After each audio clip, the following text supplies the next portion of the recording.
Antes pa man, nagsugod ang pag-ibwal sa Philippine Revolution sa tuig 1897.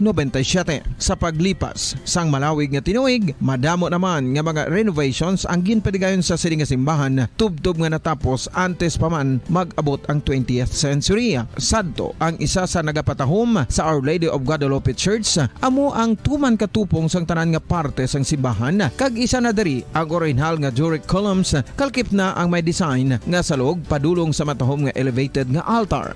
Ang dingding sang Baroque style nga facade sini nga simbahan human sa coral stones. Throughout all this, the Lady of Guadalupe Church has remained to be one of the most beautiful among all Negros churches.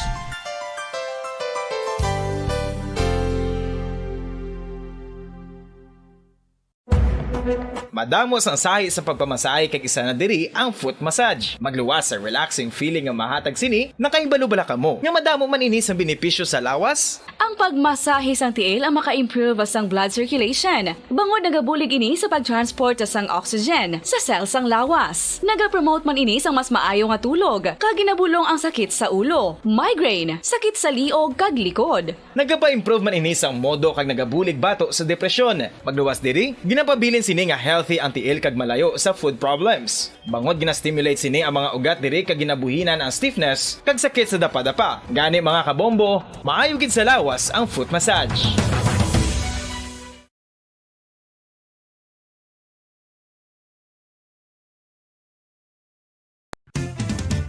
Dugang nga impormasyon angot sa balot. Santo pa sa publication, ang balot ang nagaunod man sa niacin, riboflavin, kag thiamine, nga nagabulig sa metabolismo sang enerhiya sa lawas. Naibaluan nga bangod sa nutritious qualities nga makita sa balot, kita nga mga Pilipino ang ginakonsiderar ini nga superfood nga maayo para sa brains. Ang isa ka itlog nga balot ang nagaunod sang 188 calories, 13.7 grams ang protein, 14.2 grams ang fat, 116 mg ang calcium kag 2.1 mg ang iron. Ang balot, ang makabulig man sa mag-asawa bilang aphrodisiac, nga kaangay sang Viagra. Bangod ini ang may mataas nga protein content, kag sarang makapaboost sang energy, kasubong man sang desire. Kung luyag mo sang maayo nga delicacy nga madugang sa imo diet, ang balot, ang isa sa maayo nga choice. Isa sa mga heritage churches diri sa probinsya sang Negros Occidental, yara makitaan sa Rizal Street, Barangay Zone 6, Talisay City, amo ang San Nicolas de Tolentino Church. Ang ini nga simbahan tuman katahom bangod sa pagsampot pagid lamang sa facade sini, yara ang pinasahi nga portico o porch, kag sa pagtangla sa tubang sang simbahan makitaan ang clean lines, ang twin towers nga may magagmay nga domes sa ibabaw sini. Sa pagsulod sa simbahan, mapawaw ka sa disenyo. Tastefully designed and preserved, the church's interiors have avoided the catastrophic fate of misguided renovations. Sa pagpadulong amat-amat pakadto sa altar, magatampad naman sa imo ang mahogany colored altar nga gindekorahan sang gilt curvings nga amo ang ginabutangan sa tunga sang santo patron sang simbahan nga amo si San Nicolas de Tolentino, isa ka Italian saint kag mystic. Sa wala kag tuo, yara ang imahe ni San Ezekiel Moreno kag San Rafael, kag sa ibabaw yara si Hesu Kristo. Samtang makitaan ang kapinasahi sang pattern sang salog sang San Nicolas de Tolentino sa Talisay. Bangod sa design nga checkerboard nga itom kag puti nga kunlantawon may pleasing contrast sa dingding sang simbahan. Makitaan man ang rows of iron chandeliers nga madamo nga nagalinyada sa atop sang simbahan nga nagahatag sang kasanag sa palibot, ilabi na gid sa tupong sini nga aisles sa salog separated by a row of Corinthian. Oras sa Bombo Radyo Bacolod, 39 minutos na nakaligat sa takna sang alas 5 sang hapon. Petsa 17 na kita sa bulan sang Disyembre tuig 2022. Kag sa aton sing Christmas countdown.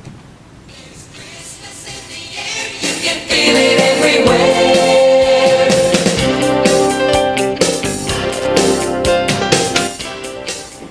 Walo na lang kadlaw na bilin mga kabombo kag sa liwat Pasko na.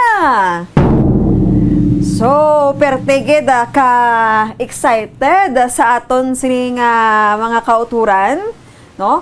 Mangin kaupod naton ang aton nga Ginoong si Kristo sa pag-celebrar sinesang Pasko. Magatakop na ang tuig 2022 kadamo sang aton nga mga inagyan sa sining tuig ang kalabanan ti syempre hindi man malimtan ang mga masubo nga natabo but getting better ma-move on kuno kag ipadayon ang pagpangabuhi kaupod ang mga pinalangga kag syempre mangin inspirasyon man sa tanan. So ang aton sining programa no ang Bombo Reports Afternoon Edition kaupod ninyo si Bombo Grislin Lobaton. Anong mga balita nga dapat naton nga hibaloon kag tutukan sining hapon sang Sabado?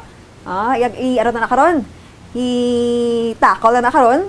Kaupo natin sa nga Bombo Field Reporter sa Bombo Cherry Grace Santillan. Sa aton sa mga headlines, ang aton nga Department of National Defense no, ang nagapanawagan sa pila pa ka mga membro nga nabilin sa aton sining ang ila sinibala nga founder no sa nga CPP NPA NDF nga si Joma Sison nga mag-surrender o kung magbalik na sa sabak sa gobyerno. Napatay ining si Joma Sison sa edad nga 83. Imagine na 29 years old ni siya sang gintukod ya ang ining CPP no nga tawag nga Communist Party of the Philippines kag magaselebrar ini sa pila ka mga adlaw sa bulan sang Disyembre sang ika-54 na no nga tuig kag ang iya sining mga hinimuan no ang ginadumduman sang iya sining mga upod kagati ang National or Department of National Defense ang naghambal man nga isa ini ka lowest o kon pinaka masubo no nga bahin sa pagpangabuhi nga ara sa komunista nga grupo ang naagyan subong sa mga membro nga sa subong ara pa dira active pa. So nabahin gani sa pagpahayag sa aton sining militar nga may ara somehow nga subong no maapektuhan ang ila sining pagpalakad or pagpalakat sang ilang mga aktibidades kag ang ila sining mga ideolohiya.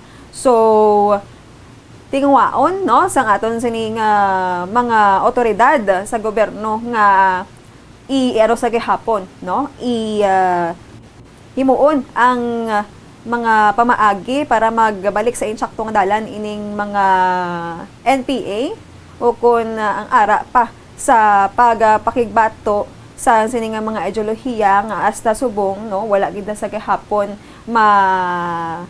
kuha no nila ang ilang gusto kay ti kung maayo man lang ya ang resulta o ang imo siniya nga ginaduso no pa kung para sa tanan madamo ang maupod sa imo but kung nakita man nila nga hindi maayong resulta sa subong 54 years nati sila man lang dutay man lang ang ma-recruit depende naman na sa imo. So, amo na siya, no? Samtang sa piyak nga bahin, mayara sang oil price hike sa dason nga semana. Ay, almost 1 month man nga patigayon sang rollback ining aton sining nga presyo sang gatong kag sining semana baw Christmas gid o hindi gid manami para sa aton nga mga drivers nga may ara sang oil price hike sa bahin sang gasolina may ara sang 40 to 50 centavos per liter ang mataas or igataas. Samtang sa diesel naman may ara sang 2 pesos and 20 centavos to 2 pesos to 30 centavos per liter ang igasaka. O ginalauman taman tani nga mga nubo-nubo ni para nga aton nga mga drivers malipay man sa sining Paskwa. Kay ti pila man bala ka mga bulan, actually tuig, niligat tuig nga gataas. Ako pa ning na problema sa aton sining pungsod, no? Kay ti tungod man sa sigalot o kun pag-away sang duha ka mga pungsod nga nagapanguna man sa paghatag bala, no, sang produkto or pag-cater sang produkto petrolyo o kun oil, no, sa bilog nga kalibutan. Sa balita lokal, paunta to guys, si Bombo Cherry Grace Santillan, lalaki pilason matapos nga mabunan sa banwa sang Pontevedra.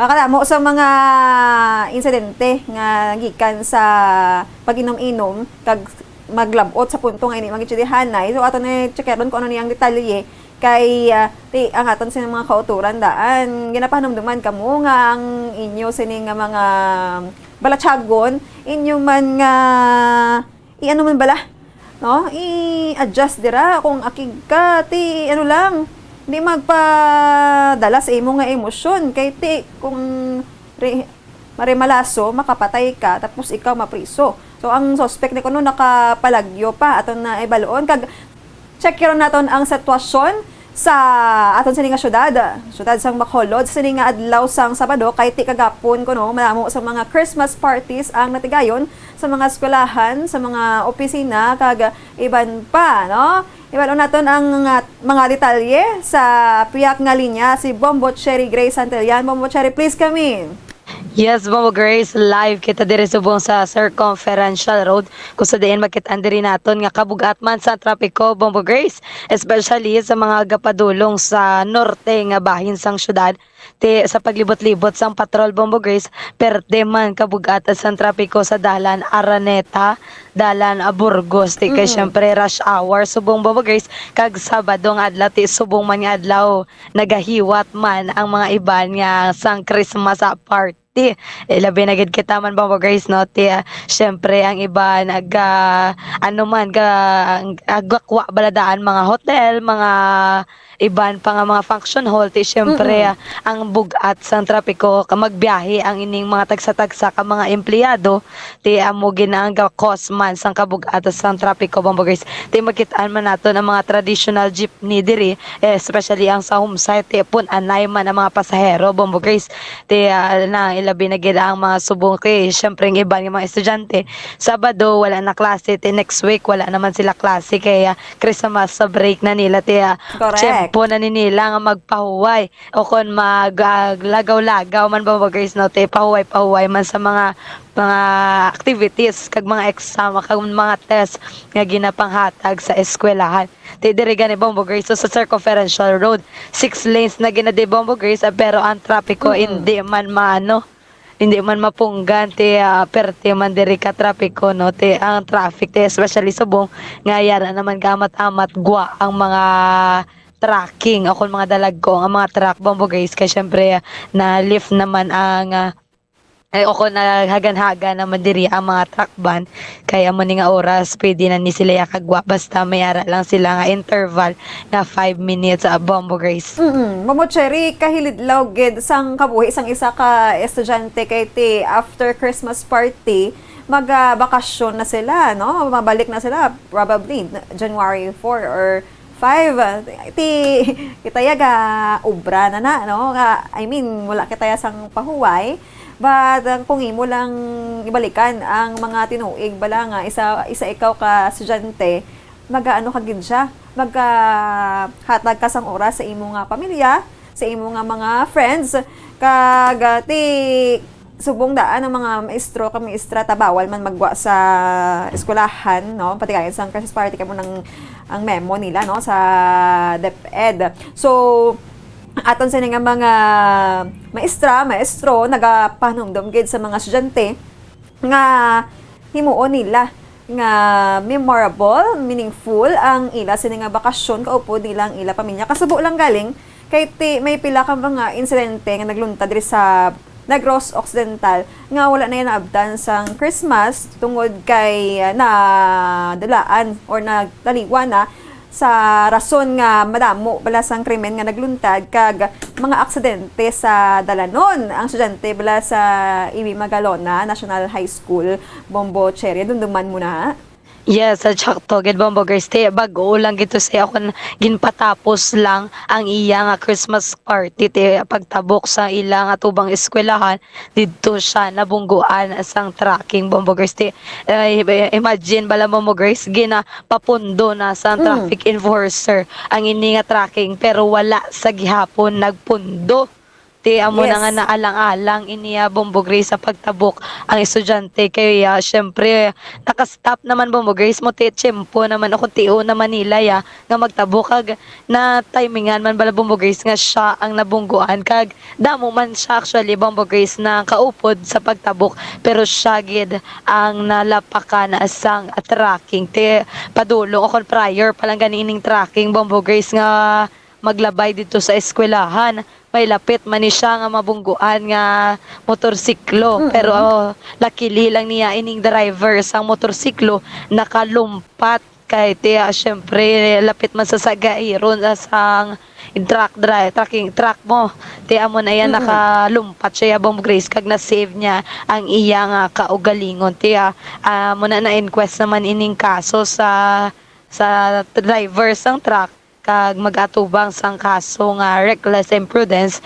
resulting to homicide Bombo Grace tiya paggolton pag ini ang isa ka complaint kay syempre mayara man isa nga driver nga lapit man niya nga maanhan masanggitan sang na truck kag maapektado man sa disgrasya kun tani Bombo Grace. Kay te ang sa part sang ginikanan imo nga bata nagkadto sa eskwelahan kag ang eskwelahan is a safe place for every student nga naga-eskwela, especially kung magtabok ka bala sa dalan. So hindi gid mabaton syempre no kay ti December kag isa pa bata gid siya no masakit ini sa ginikanan Bombo Cherry. Isa ini ka lesson man para sa tanan kay ti ara balang punto nga may ara sang pedestrian lane no? Kag may ara sang traffic enforcer, kag isa pa eskwelahan.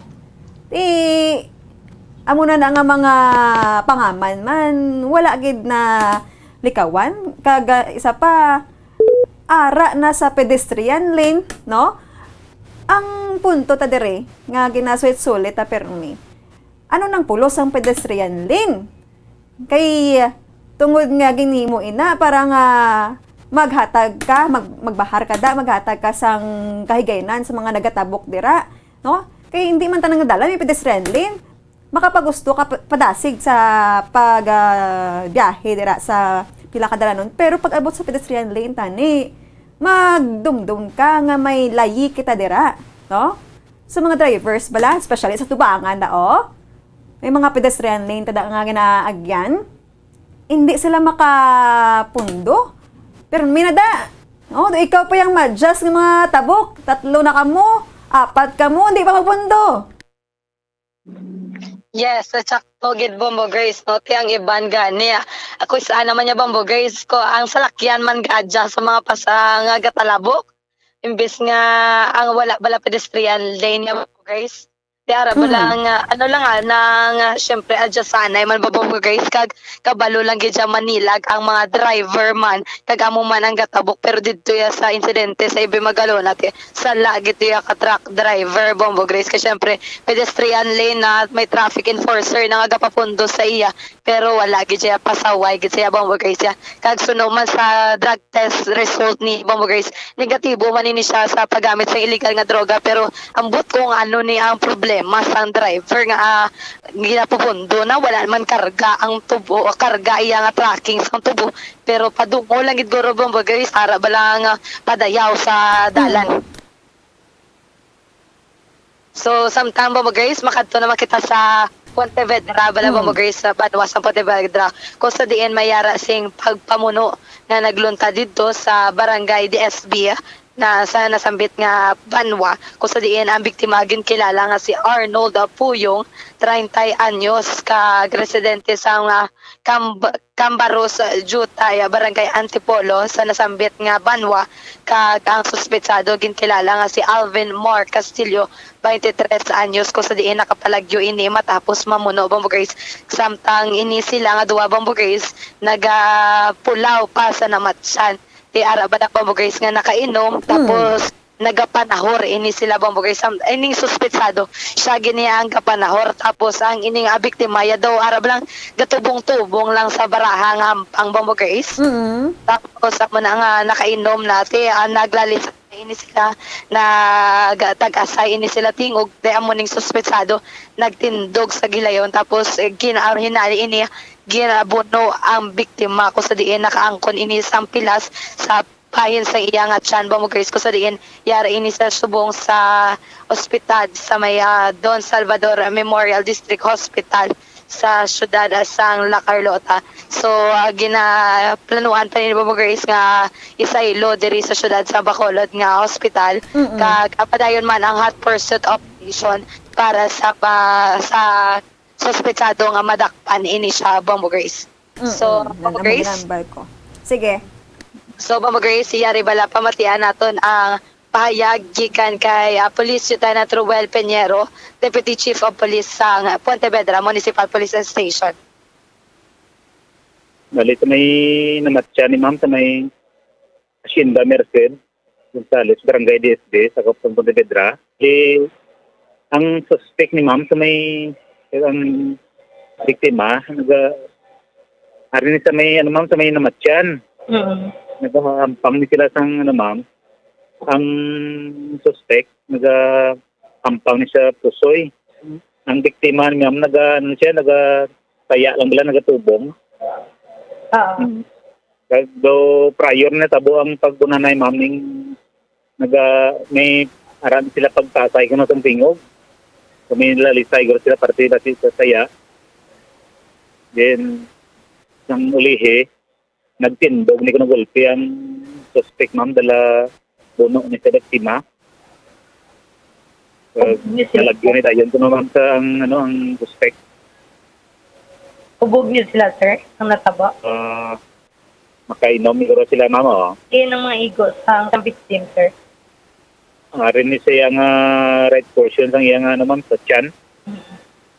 Kamusta ito mga victim, sir? Ang victim ma'am kagina rin ni siya sa may Don Salvador Vic Hospital sa may La Carlota. Pero nag-transfer ni daw sa Bacolod. Lang gina sila sang bakanting hospital. Kay siya ma'am na subject for operation. How about you, sir, ang suspect, sir, din subong, sir? Ang suspect ni ma'am nalagyo ni siya sige pagtapos siya sa imos ang krimen ma'am. Padayon niya ang paghatposot siya. Wala siya na nagkaroon na charge until now. So, sir, sir, ang na-recover sa crime scene, sir? Bali, wala ni sing may dito na recover nga may gamit siya bala sa pagbuno ma'am, way ni makita. Oo, pero wala na ibalaan, sir, kung anong gamit, sir, sa pagpamuno, sir? Yan ma'am, kutsilyo or ice pick, kaya kagamay ko na sang igo pilat ma'am. Hindi, doon niya yung pamilya mag-file kaso kung ano. So, ano nga kasong posible, sir, nga pwede mapasa sa suspect, sir? Posible siya naman sa frustrated homicide. Kiniaran sila altercation before natabo ang pagpamuno ma'am. O, Cherry, sige. So, Bombo Grace, no, kabay pa nga magfungka na ining suspetsado kay para man matubang niya ang sala nga nahimo niya, Bombo Grace. Sige. Bombo Grace, sa report gikan sa patrolin ni si Bombo Cherry Grace Sandiyan para sa radyo na Pilipinas. Consistent, overall, number 1 sa Bacolod, basta radyo. Bombo! Maraming salamat kay Bombo Cherry Grace Santillan sa iya pinaka mga balita nga dudong sa aton. Mga kabombo, standby na kita kaya raan na dugay-dugay ang Bombo Network News. Dugang nga impormasyon angot sa balot.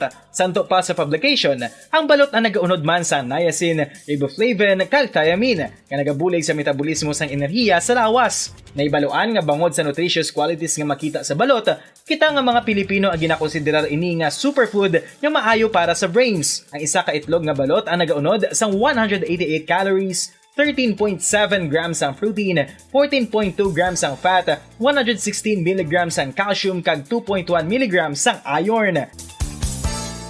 Ang balot ang makabuligman sa mag-asawa bilang aphrodisiac nga kaangay sang Viagra. Bango dinhi ang may mataas nga protein content kag sarang makapaboost sang energy kasubong man sang desire. Kung luyag mo sang maayo nga delicacy nga madugang sa imo diet, ang balot ang isa sa maayo nga choice.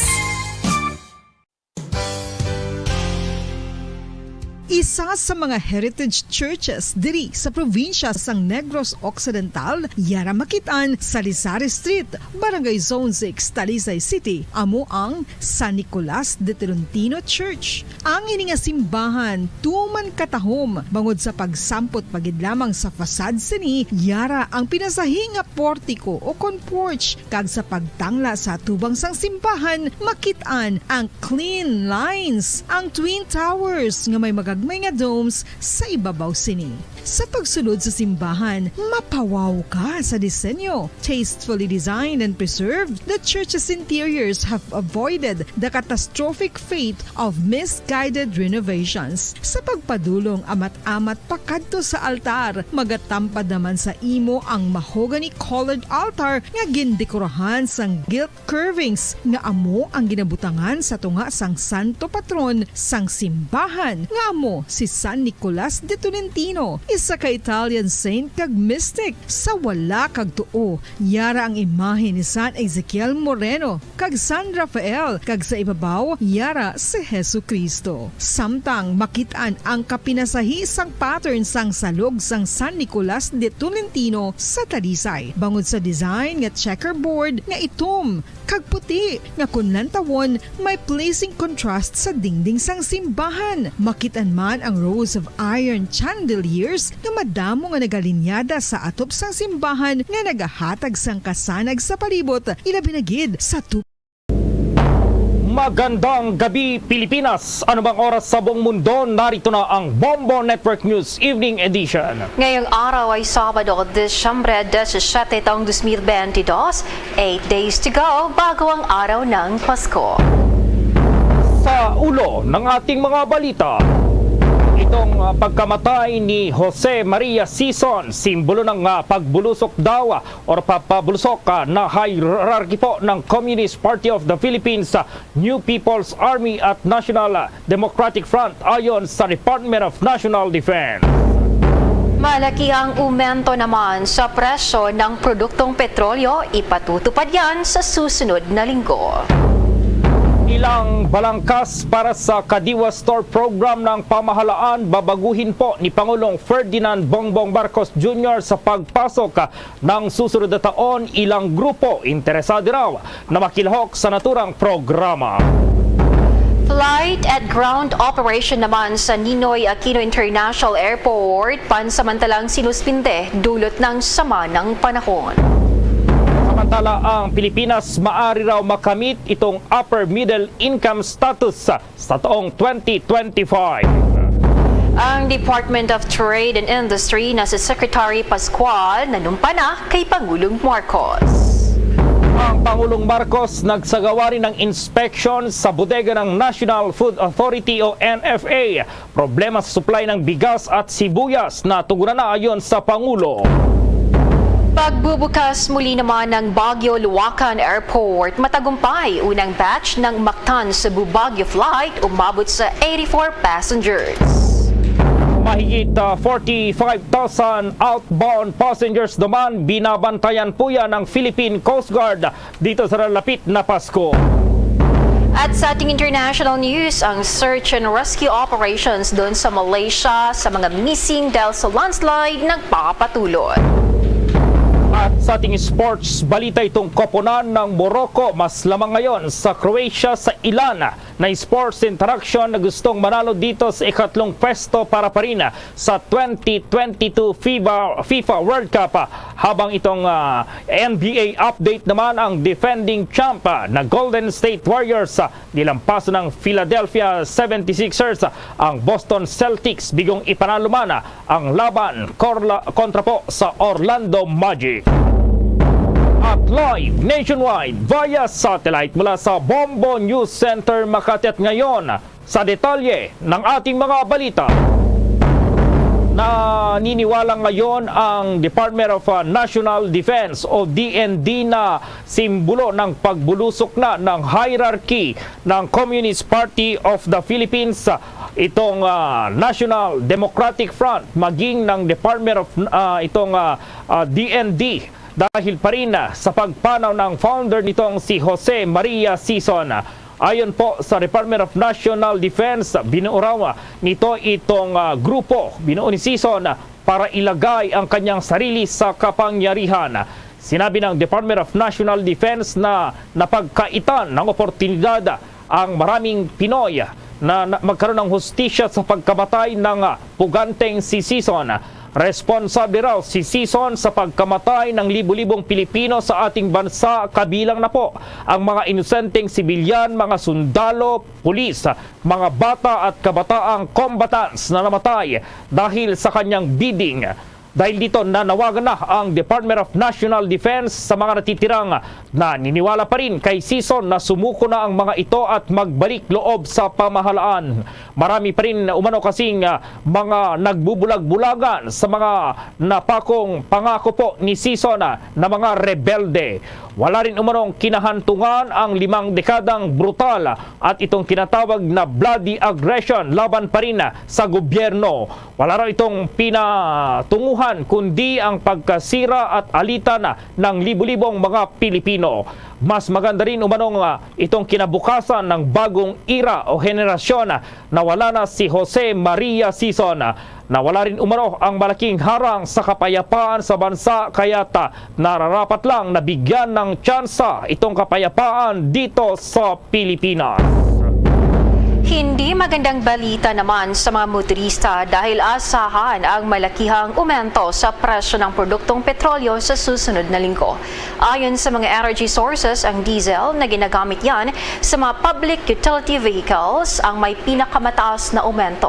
Ang presyo ng diesel naman ay tinatayang may aumentong papalo sa 1 peso and 95 centavos hanggang 2 pesos and 55 centavos kada litro. Habang ang gasolina naman ay mas bababang dagdag presyo na 30 centavos hanggang 85 centavos kada litro.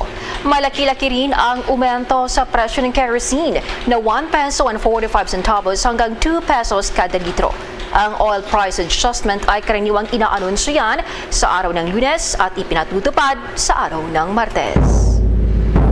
Samantala po, itong magkakaroon daw ng ilang balangkas dito pa rin sa Kadiwa Store program ng pamahalaan, at yan po ay babaguhin ni Pangulong Marcos sa pagpasok ng 2023, at mayroon kaya yung mga grupo na interesadong makilahok sa naturang programa.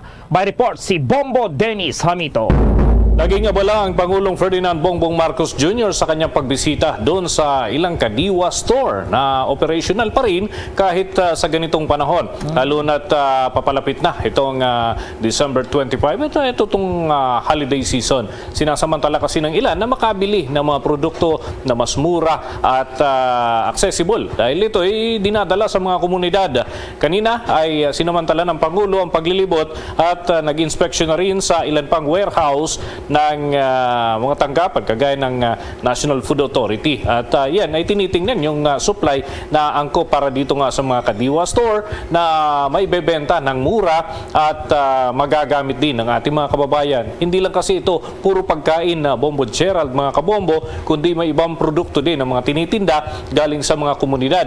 Pero magkakaroon ng ilang pagbabago pagsapit ng taong 2023. Alamin natin, mga kabombo, mga ka-Star Nation, kung ano nga ba yung setup dito dito sa Kadiwa Store dahil ito ay sinimulan para dito sa, actually tawag dito, Kadiwa ng Pasko stores. So, magkakaroon ng pagbabago. Siyempre, pagkatapos ng Pasko, dapat yung setup ng Kadiwa ay, sabi ng Pangulo, mas gusto niya na manatili. Pero paano nga ba? Kasi ang idea is, ngayong holiday season, iiral ang naturang mga tindahan. Narito pa ang pagpapaliwanag dyan ng Pangulong Ferdinand Bongbong Marcos Jr.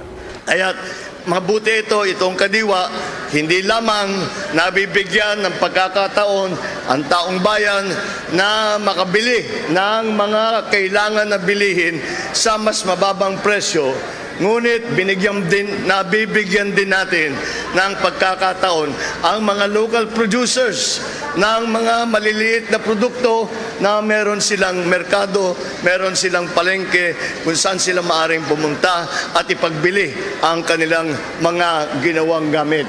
Kaya po, marami po tayong nakikita na advantage dito sa ating ginagawa ng Kadiwa na Pasko. Ngayon po, papaliwanag ko po, alam ko ang nakapangalan ay Kadiwa ng Pasko. Ngunit parang ginawa namin itong pilot project lamang. Hindi po. At kahit na matapos ng Pasko, ipapagpatuloy po natin ito para merong pagkukuhanan ang ating mga kababayan ng mas murang bilihin. Iyan ang pahayag ni Pangulong Ferdinand Bongbong Marcos Jr. At dito nga, tinitiyak ng Pangulo na sapat yung supply kaya may mga nakikipag-ugnayan na mga pribadong individual na nais ding maging bahagi nitong Kadiwa ng Pasko stores na magiging Kadiwa stores na lamang. Kumbaga, regularly magkakaroon ng ganitong setup doon sa mga komunidad kahit hindi na saklaw nitong holiday season. Layunin yan na may parating pa rin doon sa mga kababayan natin, lalo na doon sa mga far-flung areas, talagang malalayo at walang access. Although may sarili silang mga produkto, pero siyempre yung abundant na produkto dito sa Luzon, wala doon sa ibang area. Kagaya dyan sa may parte ng Mindanao o kaya Visayas, may mga produkto na dito talaga tumutubo yung mga klase ng produktong kailangan. Habang sa Mindanao, meron din naman mga gulay at prutas na abundant doon, pero dito sa Luzon, halos wala namang ganon. So, ganon yung magiging setup, Bombo Gerald, Bombo Jane at mga kabombo. Dahil, kumbaga, give and take, kung ano yung sagana na produkto sa isang particular na lugar, ito naman yung ibabahagi doon sa iba pang area. At gobyerno ang siyang nangangasiwa nito, kaya't hindi po pwede na itaas ng husto yung presyo at yan ay nasubukan naman doon sa ilang mga Kadiwa stores at marami yung tumatangkilik. In fact, doon sa survey na inilabas ay isa ang Kadiwa stores sa mga popular na proyekto ng pamahalaan. Although, okay din naman yung pagbibigay ng ayuda para doon sa mga first time na nag-aaral, di ba, nagkaroon din ng pamamahagi. Pero yung Kadiwa stores, pwede daw itong magtuloy-tuloy kahit hanggang sa susunod na taon at magiging regular every weekend o kaya naman, depende doon sa availability ng product, lalo na kung may mga panahon na masagana yung dating ng mga produkto galing sa iba't ibang lugar, mga probinsya na karating ng Metro Manila o kaya maging yung galing pa sa ibang mga lugar sa Visayas at Mindanao, Bombo Gerald. Paano yung pagpapatupad dito, Bombo Dennis? Weekly yung pagpapatupad dahil parang hindi nila pinapatupad ito sa araw-araw or daily basis, Bombo Dennis? Yes, dito kasi ang nangyayari, Bombo Gerald, tina-timing nila. Tina-timing doon sa araw ng sahod. Yun yung, basically, iyan yung prinsipyo nitong Kadiwa stores na ito. Dahil yung tao ay kinakailangan ng mga mamili.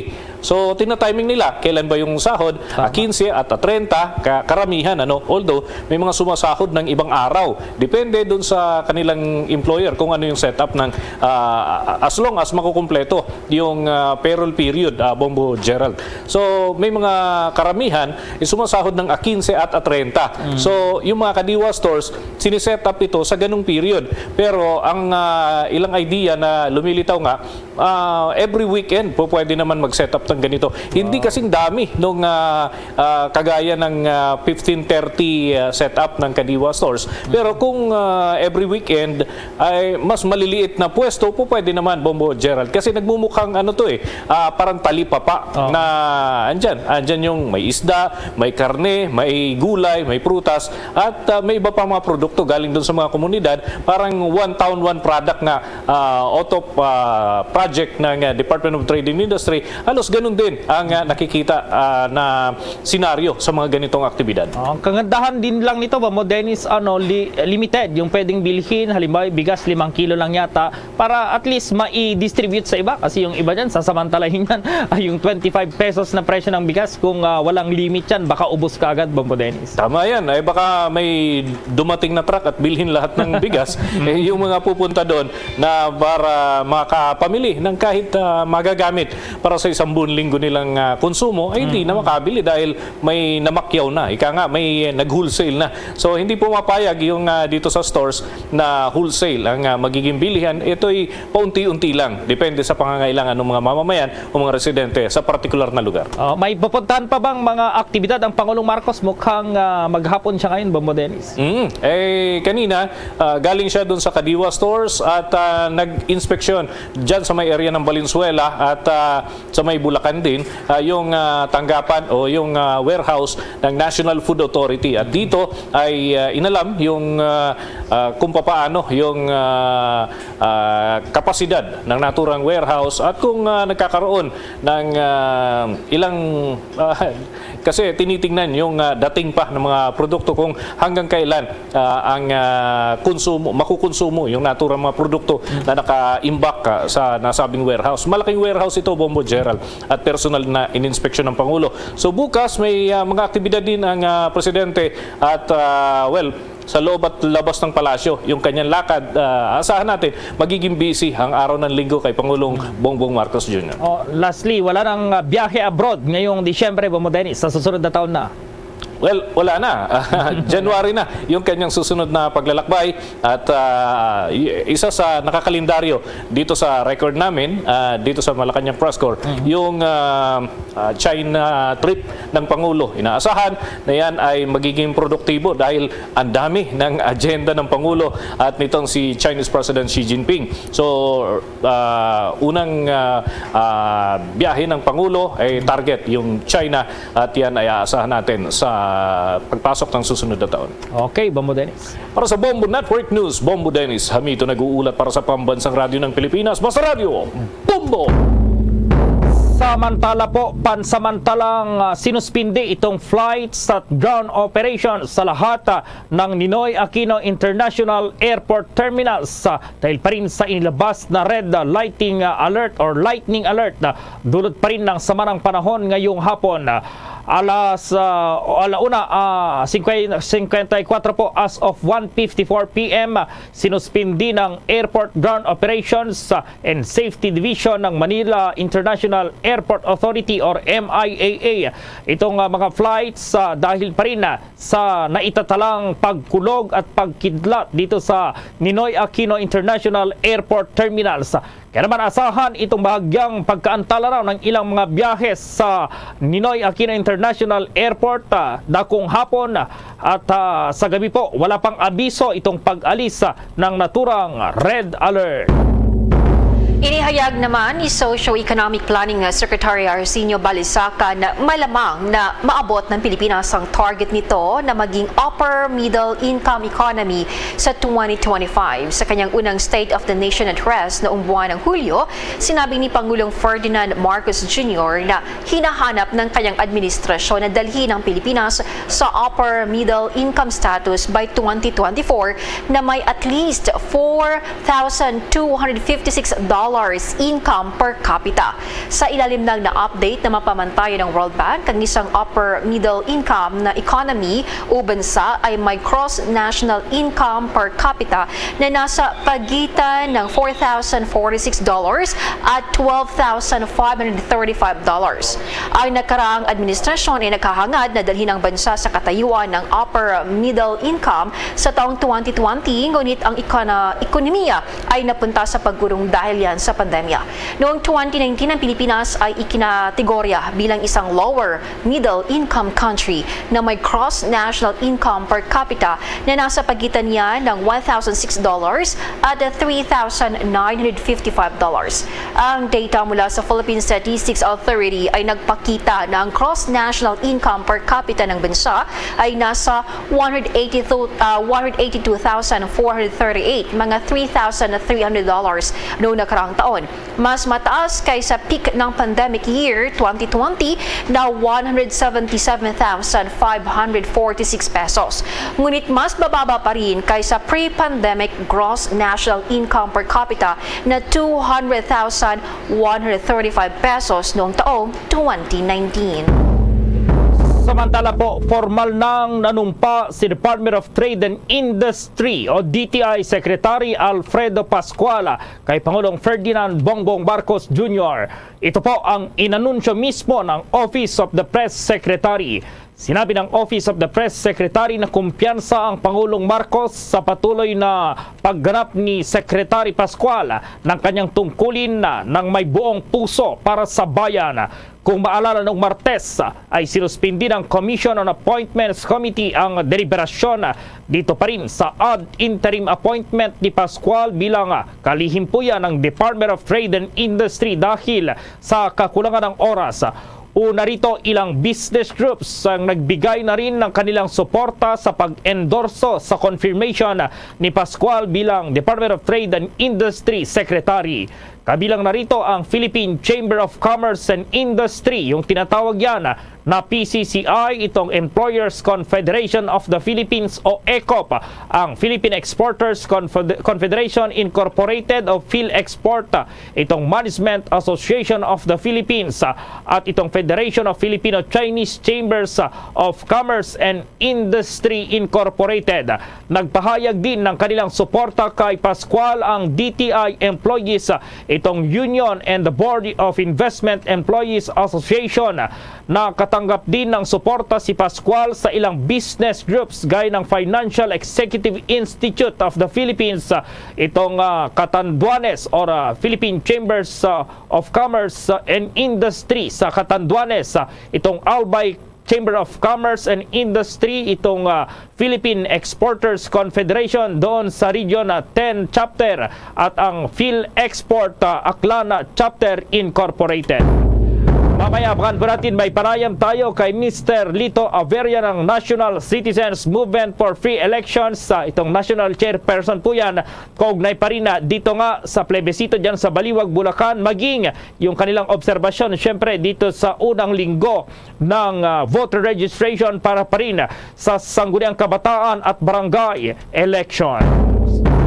Sa dagdag pang mga balita sa oras na ito, ilang mga vendor ng bigas sa ilang pamilihan sa Metro Manila, iba't ibang naging saloobin kaugnay sa posibilidad na pag-angkat ng bansa ng 3 million metric tons ng bigas para sa susunod na taon. May nagkuhang impormasyon si Bomo J.C. Galvez.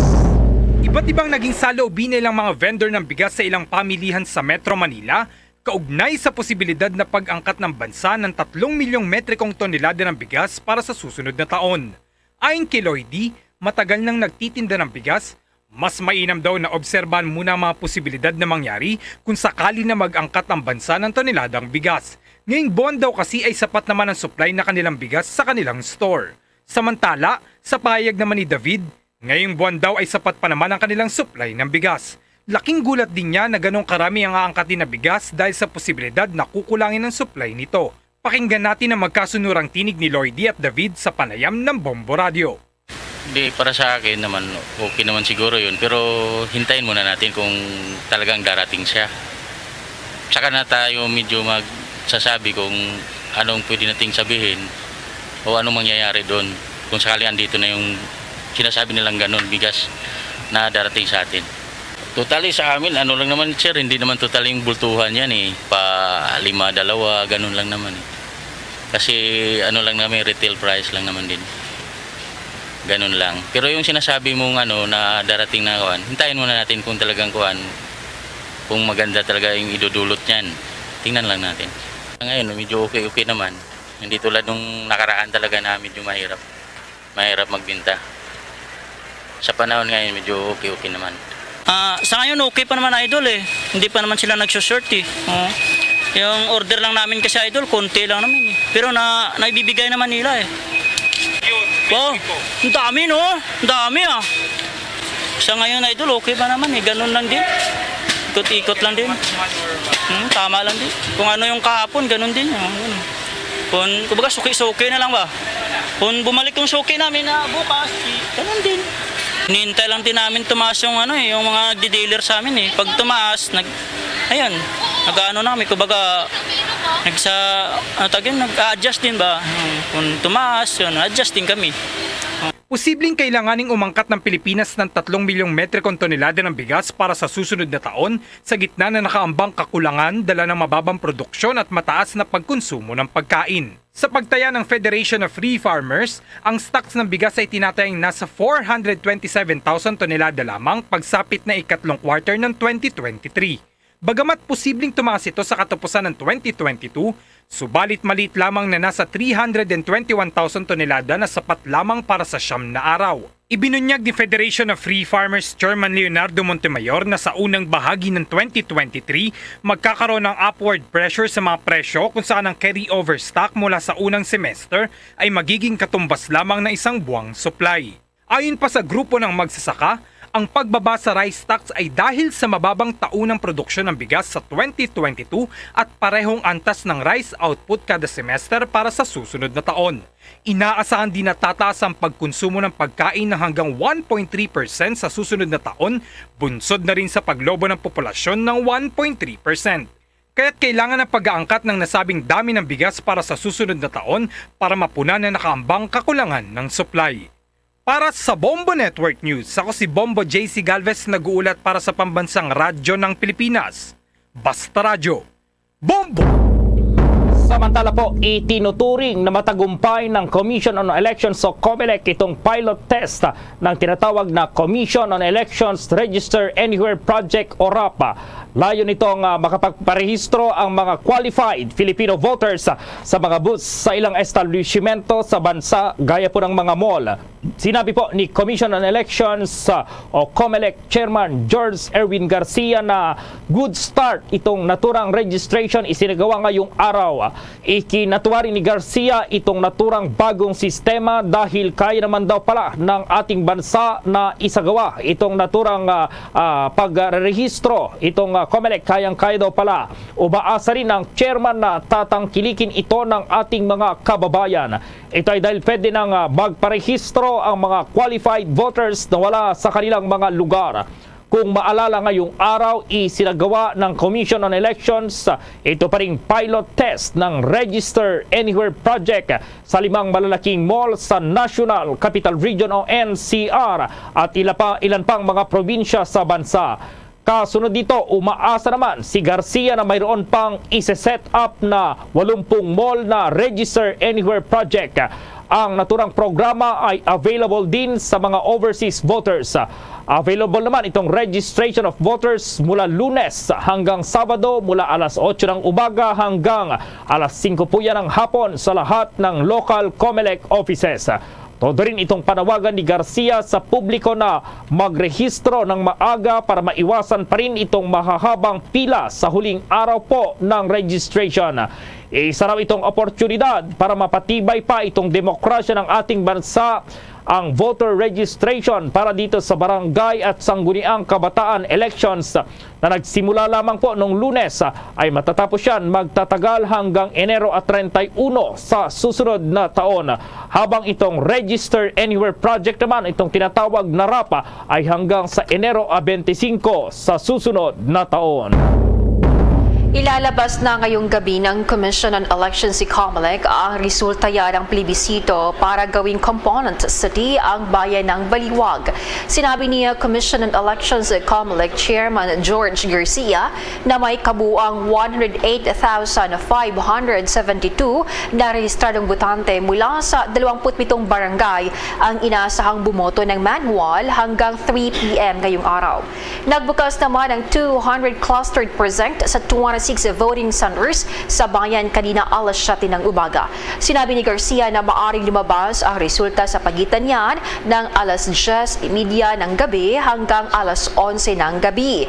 Dagdag pa rin ito na inaasahan nilang hindi bababa sa 60 hanggang 65% voter turnout. Itinakda ang plebisito pagkatapos ng ratifikasyon ng Republic Act 11929 kung saan gagawing component city ang munisipalidad ng Baliwag sa lalawigan niya ng Bulacan. Kapag naratipikahan na ang Baliwag ay magiging ika-4 na lungsod o lugar na bahagi ng lungsod yan ng Bulacan. Pagkatapos ng Mikwayan, kasama na ang San Jose del Monte at ang kabisirayan ng probinsya na Malolos. Samantala, mamaya abangan po, may update tayo dito pa rin sa FIFA World Cup sa Qatar po yan. At ito po ay alas 11 gaganapin yung match mamaya ng Croatia at yan po ay dakong alas 11 ng gabi dito sa Pilipinas. Makakalaban po itong bansang Morocco. At ang detalye ng mga balitang yan, abangan. Mga kabombo at ka-Star Nation, babalik na sa face-to-face ang selebrasyon ng Dinagyang 2023. Isasagawa mula January 13 at ang highlight ay sa January 22, 2023. Ang Dinagyang 2023 ay hatid ng Iloilo City Government at Iloilo Festivals Foundation Incorporated. Ang live updates at coverages ay maririnig at makikita sa lahat ng himpilan at digital platforms ng Bombo Radio Philippines. Viva! Viva! Viva! Viva! Senyor Santo Niño! Basta Radio Bombo! This is Mayor Jerry Treñas of the City of Iloilo inviting you to witness and celebrate the face-to-face Dinagyang 2023. Viva Senyor Santo Niño! Viva Senyor Santo Niño! Viva Senyor Santo Niño! At ngayon, sa pagpapatuloy ng iba pang pangunahing mga balita, Nagsagawa nga po ng surpresang inspeksyon si Pangulong Ferdinand Bongbong Marcos Jr. sa bodega po, warehouse ng National Food Authority or NFA sa Valenzuela City kanina. Ito ay para siguruhin daw kung sapat ba itong supply ng bigas doon. Sinabi ng Pangulong Marcos na sapat naman daw base sa kanyang obserbasyon ang supply ng bigas pero nabawasan na ito. Binawasan na raw din kasi ang inangkat na bigas at kinuha na itong supply mula dito sa tinatawag na local production. Pero sinabi naman ni Marcos na siya ring tumatayong kalihim po ng Department of Agriculture na kailangan pa rin nilang i-monitor ng mahigpit ang supply ng bigas dahil posibleng makaapekto sa produksyon ng masamang lagay ng panahon. Layon din ng pagbisita ni Marcos na doon po sa warehouse ng NFA ay nais nitong makita ang supply ng bigas na siyang pinanggagalingan ng supply po ng bigas na ibinebenta sa mga Kadiwa stores. Anyo may nagtanong daw kasi noong nasa Quezon City sila kung sapat ba yung supply ng bigas para pa rin sa naturang programa ng pamahalaan. Naniniwala naman po si Pangulong Marcos na mananatili sa 25 pesos itong presyo ng kada kilo ng bigas dahil ang mga ibinebenta na ngayong supply ng bigas ay galing na yan sa ani ng mga magsasaka ngayong cropping season. Magugunitang base sa rice monitoring ng Department of Agriculture sa Metro Manila, ang local commercial rice ay nabibilihan sa pagitan ng 38 pesos hanggang 50 pesos kada kilo. Ang special na may blue tag, 50 pesos. Premium yellow tag, 45 pesos. Well-milled white tag, 42 pesos. Ang regular milled white tag, 38 pesos. Samantala naman ang presyo ng imported commercial rice ay nasa 50 pesos kapag special blue tag, 45 pesos pag premium yellow tag, 40 pesos naman white tag, yun yung well-milled. Regular milled naman, 38 pesos white tag. Samantala kaugnay naman ang supply ng sibuyas, sinabi ng Pangulo na natugunan na ito. Gumagawa pa rin naman daw ng paraan ng pamahalaan para matugunan ang naturang problema. Una rito, nasabat nga ng pamahalaan ng 3.9 million pesos na halaga ng smuggled imported white onions sa Divisoria, Manila. Samantala po, ipinasara ng Commission on Higher Education o CHED itong 8 sa 83 maritime school sa bansa dahil pa rin sa bigong makasunod daw dito sa tinatawag na European Maritime Safety Agency o EMSA at sa iba pang ahensya na may kaugnayan dito. Ayon kay Commission on Higher Education Executive Director Cindy Benitez Haro, sumusunod lamang ito sa pamantayan po ng EMSA dahil 5 taon silang nagbigay sa moratorium sa pagbabago po ng curriculum para matugunan pa rin ang pagkukulang ng mga edukasyon ng ating mga seafarers dito sa bansa.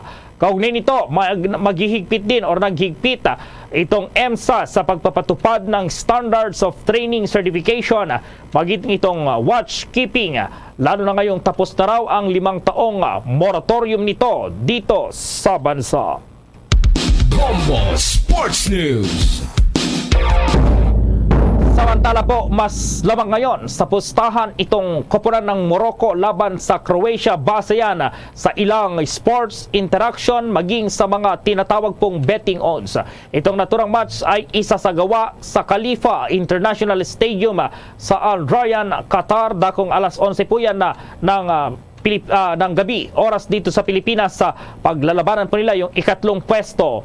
Sa ibang betting odds po, itong Croatia ay mayroong plus 135 favorites o itong risk money dito kapag tumaya ka po ng $100 katumbas ng 5,000 pesos mahigit ay mananalo naman ng $135 o mahigit 7,400 sa 90-minute money line na base sa Croatia at itong Morocco odds. Pero sa ibang betting sites naman, itong Croatia win ay mayroong 130 plus. Pero mas lamang dito yung Morocco na nasa 100 plus 195. Mas lamang din itong Morocco sa sports interaction na nasa 3.02 habang ang Croatia naman ay 2.22. Pero kung pagbabasehan po itong FIFA World Cup standing, mas lamang pa rin itong Croatia na nasa ika-12 pwesto habang ang Morocco naman ay nasa ika-22 pwesto. Samantala po bukas, dakong alas 11 ng gabi oras dito sa Pilipinas, isasagawa na po itong pinakahihintay ang final match sa pagitan ng world number 3 na Argentina at ang defending champion itong number 4 sa FIFA ranking. Ito po yung bansang France. Sa dagdag pang mga balita sa oras na ito, na kay Pangulong Ferdinand Bongbong Marcos na raw ang bola sa pagpirma sa draft ng executive order para mapalawig pa ang tariff rate sa imported na karne, bigas, mais at uling para yan sa buong taong 2023. Ayon kay Socio-Economic Planning Secretary Arsenio Balisacan, ang naturang executive order ay inendorso ng National Economic and Development Authority Board kay Pangulong Marcos. May petsang Disyembre 31 taong 2023 ang kanilang ipinanukalang extension yan para mapababa ang taripa ng karne, mais at bigas. Habang ang uling ay wala pang petsa at subject para sa isasagang review kada semester. Ang panukalang executive order ay mag-extend yan sa validity ng Executive Order 171 na magpapasa sa Disyembre 31 taong 2022. Sa ilalim nito, na inisyo ni dating Pangulong Rodrigo Duterte noong buwan ng Mayo, ang tariff rate para sa in-quota at out-quota pork shipments ay nasa reduced rates na 15% mula sa dating 30% at 25% mula sa dating 40%. Base yan sa pagkakasunod. Para naman sa bigas, napanatili rin ng mas mababang tariff rates sa bigas na 35% sa in-quota at out-quota imports matapos ang reduced duty para sa corn shipments sa 5% mula sa dating 35% para sa in-quota at 15% naman mula sa 50% para sa out-quota. Kasama rin sa order ang pagtanggal sa 7% tariff sa coal imports. Sinabi po ni Balisacan na ang extension ay magbibigay ng relief sa mga mahihirap at vulnerable segments ng Filipino population. Ito ay dahil na rin sa mas mataas na inflation. Sa pamamagitan ng naturang polisiya, magiging daan ito para sa augmentation sa domestic food supplies, ma-diversify itong mga sources ng food staples at temper inflationary pressures dahil sa supply at constraints at pagtaas po ng international prices ng production inputs dahil sa external conflict.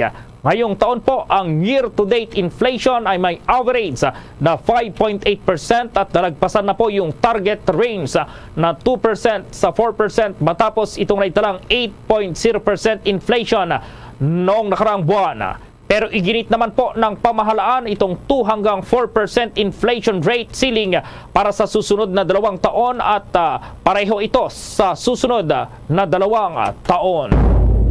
Aabot naman sa 500 students ang nabigyan ng educational cash assistance sa Sukat Elementary School, Poro 4, Barangay Sukat, Muntinlupa City ngayong araw yan. Ang mga mag-aaral ay nakatanggap ng 3,000 pesos bilang bahagi yan ng Aid to Individual Crisis Situation Program ng gobyerno. Mismong si Senator Amy Marcos ang nanguna sa pamamahagi ng tulong sa mga mag-aaral. Bukod sa Muntinlupa City, binigyan din ng tulong pinansyal sa ilalim pa din ng programa ng gobyerno ang mga mag-aaral sa San Antonio Elementary School, Covered Court, Sanchez Avenue, Parañaque City, kung saan nakatanggap din sila ng 3,000 pesos educational assistance. Bombo Radio Philippines presents Christmas Around the World. Mga kabombo at ka-Star Nation, isang Nordic country sa Northern Europe ang ating itatampok para sa Christmas Around the World, ang Norway. Ating alamin paano ipinagdiriwang ng Norwegians ang Pasko kasama si Bombo International News Correspondent Joy Fano Bekalond.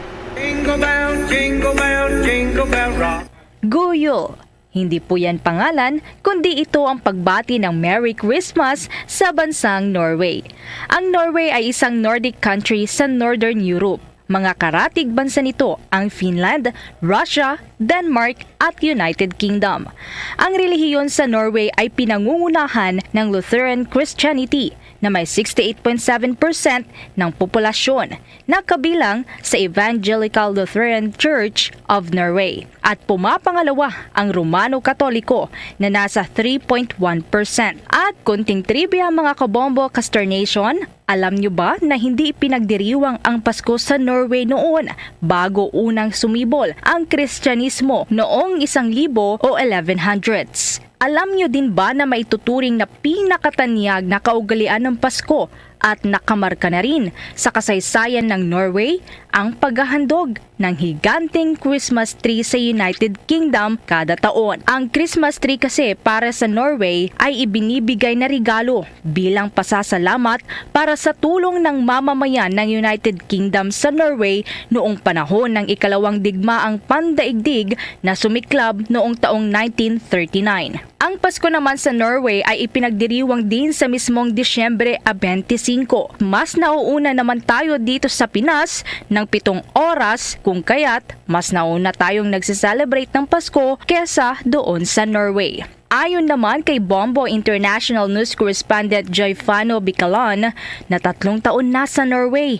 Isa siyang IT consultant doon sa Norway. Hindi din nawawala ang inuman sa espesyal na okasyon na ito ng Pasko. Pero alam nyo ba na magandang kaugalian doon ng Norwegian na kapag ganitong hindi maiiwasan ng mga inuman ay hindi nila ipinapakita sa kanilang mga anak na nasa murang edad na umiinom sila ng alak upang hindi sila pamarisan. Narito pa ang pagbabahagi ni Joy Fano Bekalond ng paraan ng pagdiriwang ng Pasko doon sa Norway. Yung Norwegian po ay nagdiriwang sa pamamagitan ng pagtitipon-tipon, pagsalo-salo yung mga close family, yung buong magkapamilya.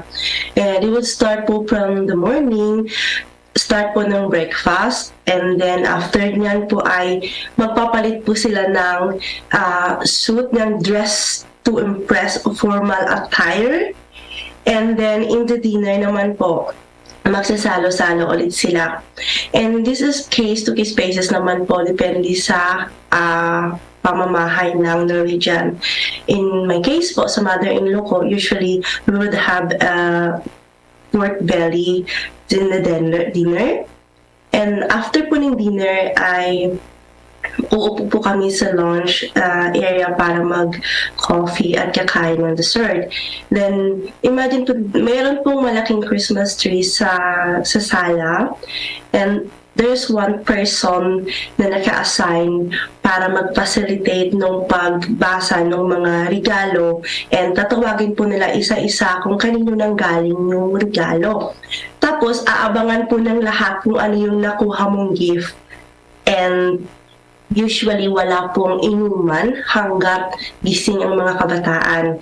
Pero pag tulog naman po sila, allowed na po na magkaroon ng kaunting drinks or hanggat kaya mong uminom. It's a practice po for the welfare of children na hindi po pinapakita kaagad sa mga kabataan during younger age na nagiinom. At the same time din po, mahirap din po kasi mag-alaga ng anak na lasing ka at the same time, gigising ka ng madaling araw para mag-alaga. Sa bisperas naman ng Pasko o December 24, karamihan sa Norwegians ay nagtitipon-tipon para sa traditional meal at nagbibigayan din ng mga regalo. Ang mga Christmas gift ay dinadala ng Santa Claus na tinatawag sa Norway na Julenissen.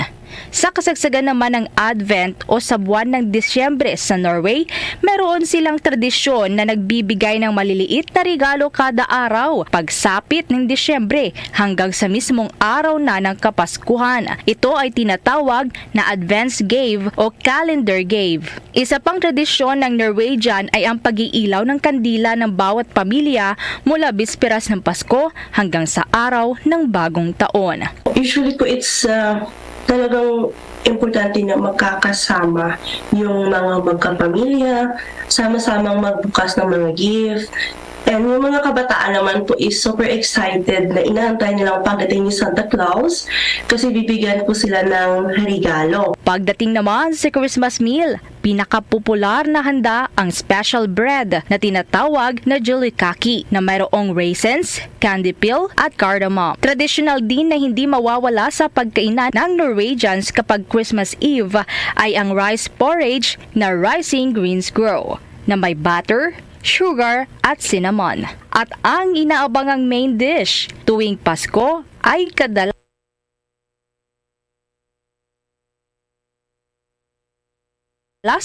ang pork, mutton, ribs o ribs ng tupa na may kasamang puti at pulang cabbage at potatoes. Ibinahagi din ni Bombo International News Correspondent Joy kung paano naman ang mga aktibidad na isinasagawa ng Filipino community doon sa Norway tuwing Pasko. At narito rin ang kanyang pagbati sa kanyang mga pamilya na nasa Pilipinas. Since nang dumating po ako dito is pandemic, so mostly limited po yung gatherings during Christmas. But in some Filipino communities naman po na yung malalaking cities, meron po silang Christmas party, yung may passing and dance contest, may kainan, parlor games, and may mga small celebration din na exactly may karaoke like in the Philippines. Hello po sa mama and papa ko at sa mga kapatid ko. Miss ko na po kayong lahat at mahal ko kayo. Watch out for the next edition of Christmas Around the World. Various celebrations of Christmas by the different countries of the world. Only heard and seen at Bombo Radio Philippines. Sa mga sandaling ito, alamin natin yung update dito pa rin sa pagbubukas ng Batang Pinoy National Championship. Dalawang Pinoy Silver Olympians daw yung nanguna rito at may report na sa linyang Bombo Radio Vegan. Yes, Bombo Gerald, halos 6,000 mga atleta mula sa iba't ibang bahagi ng Pilipinas ang kalahok sa Batang Pinoy National Finals 2022. Ito ang unang face-to-face sporting events ng PSC matapos ng halos 3 taon dahil nga sa COVID-19 pandemic. Sa Puerto Princesa, Palawan, Bombo Gerald ang huling venue ng Batang Pinoy National Championship. Mismong sina PSC Chairman Noli Ayala at ang dalawang Pinoy Olympians boxer silver medalist na si Nesty Petesio at si Carlo Paalam ang nanguna sa pagbubukas ng nasabing National Games.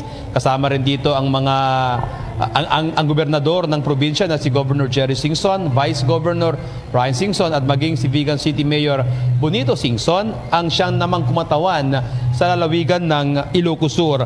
Nagbigay din ng video message si Senador Sani Angara at binati ang lahat ng mga atletang kalahok.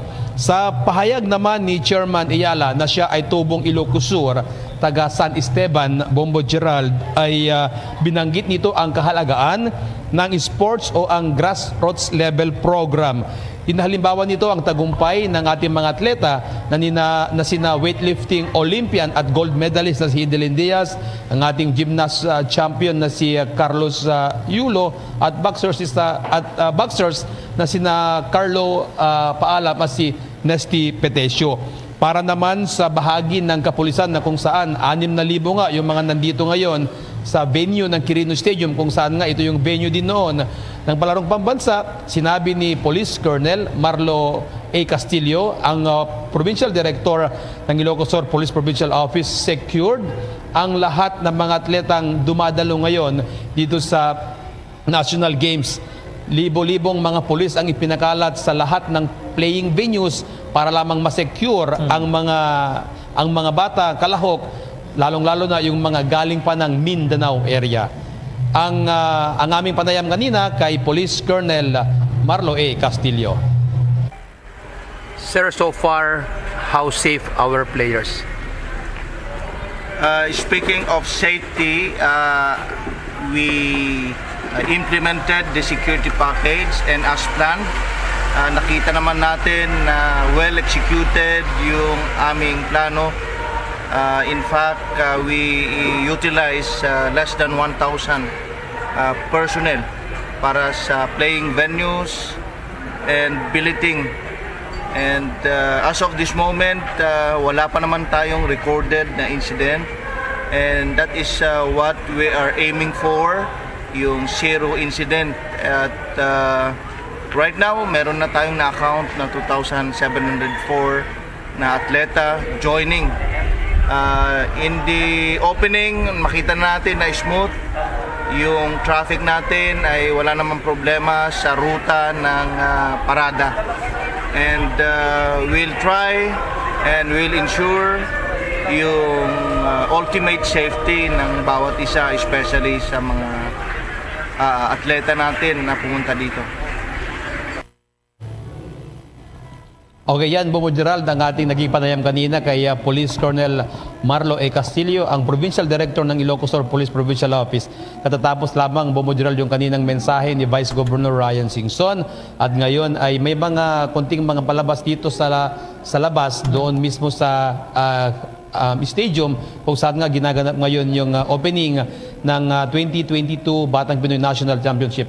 By the way, siyam na face-to-face sports, Bombo Gerald, ang gagawin sa duration ng December 17 hanggang 21. At ito yung mga sumusunod: archery, athletics, badminton, cycling, chess, swimming, table tennis, weightlifting at obstacle sports, Bombo Gerald. Bombo, dahil nandito pa rin tayo, pandemic pa rin, kumusta yung paano napapanatili ngayon yung health standards dyan, dahil sobrang dami ng mga atleta na nandyan, at syempre meron yung mga sports na hindi ka naman pwedeng mag face mask, kagaya ng track and field or yung basketball, Bombo Ronald. Yes, lalong-lalo na yung swimming, Bombo Gerald, hindi ka pwedeng mag-face mask sa swimming. Bago yung lahat ng mga playing venues, may mga nurses doon, Bombo Gerald. Every now and then, check yung mga players. Kapag may mga sintomas, Bombo Gerald, ng COVID, ay may mga lugar kung saan sila ina-isolate, Bombo Gerald. Kung ganon ay hindi sila pinapapasok o hindi sila pinapasali. So far, wala pa naman tayong reported na yung mga players natin na na-infect ng virus. So ngayon, nagpapatuloy yung fireworks display sa labas, Bombo Gerald. Itong Batang Pinoy, medyo bakit parang dikit sa Pasko itong schedule nito, Bombo Ronald? Ngayong taon, every year ba ganito yung schedule nitong Batang Pinoy? Parang mayroon yung buwan ng March, ganyan, Bombo Ronald?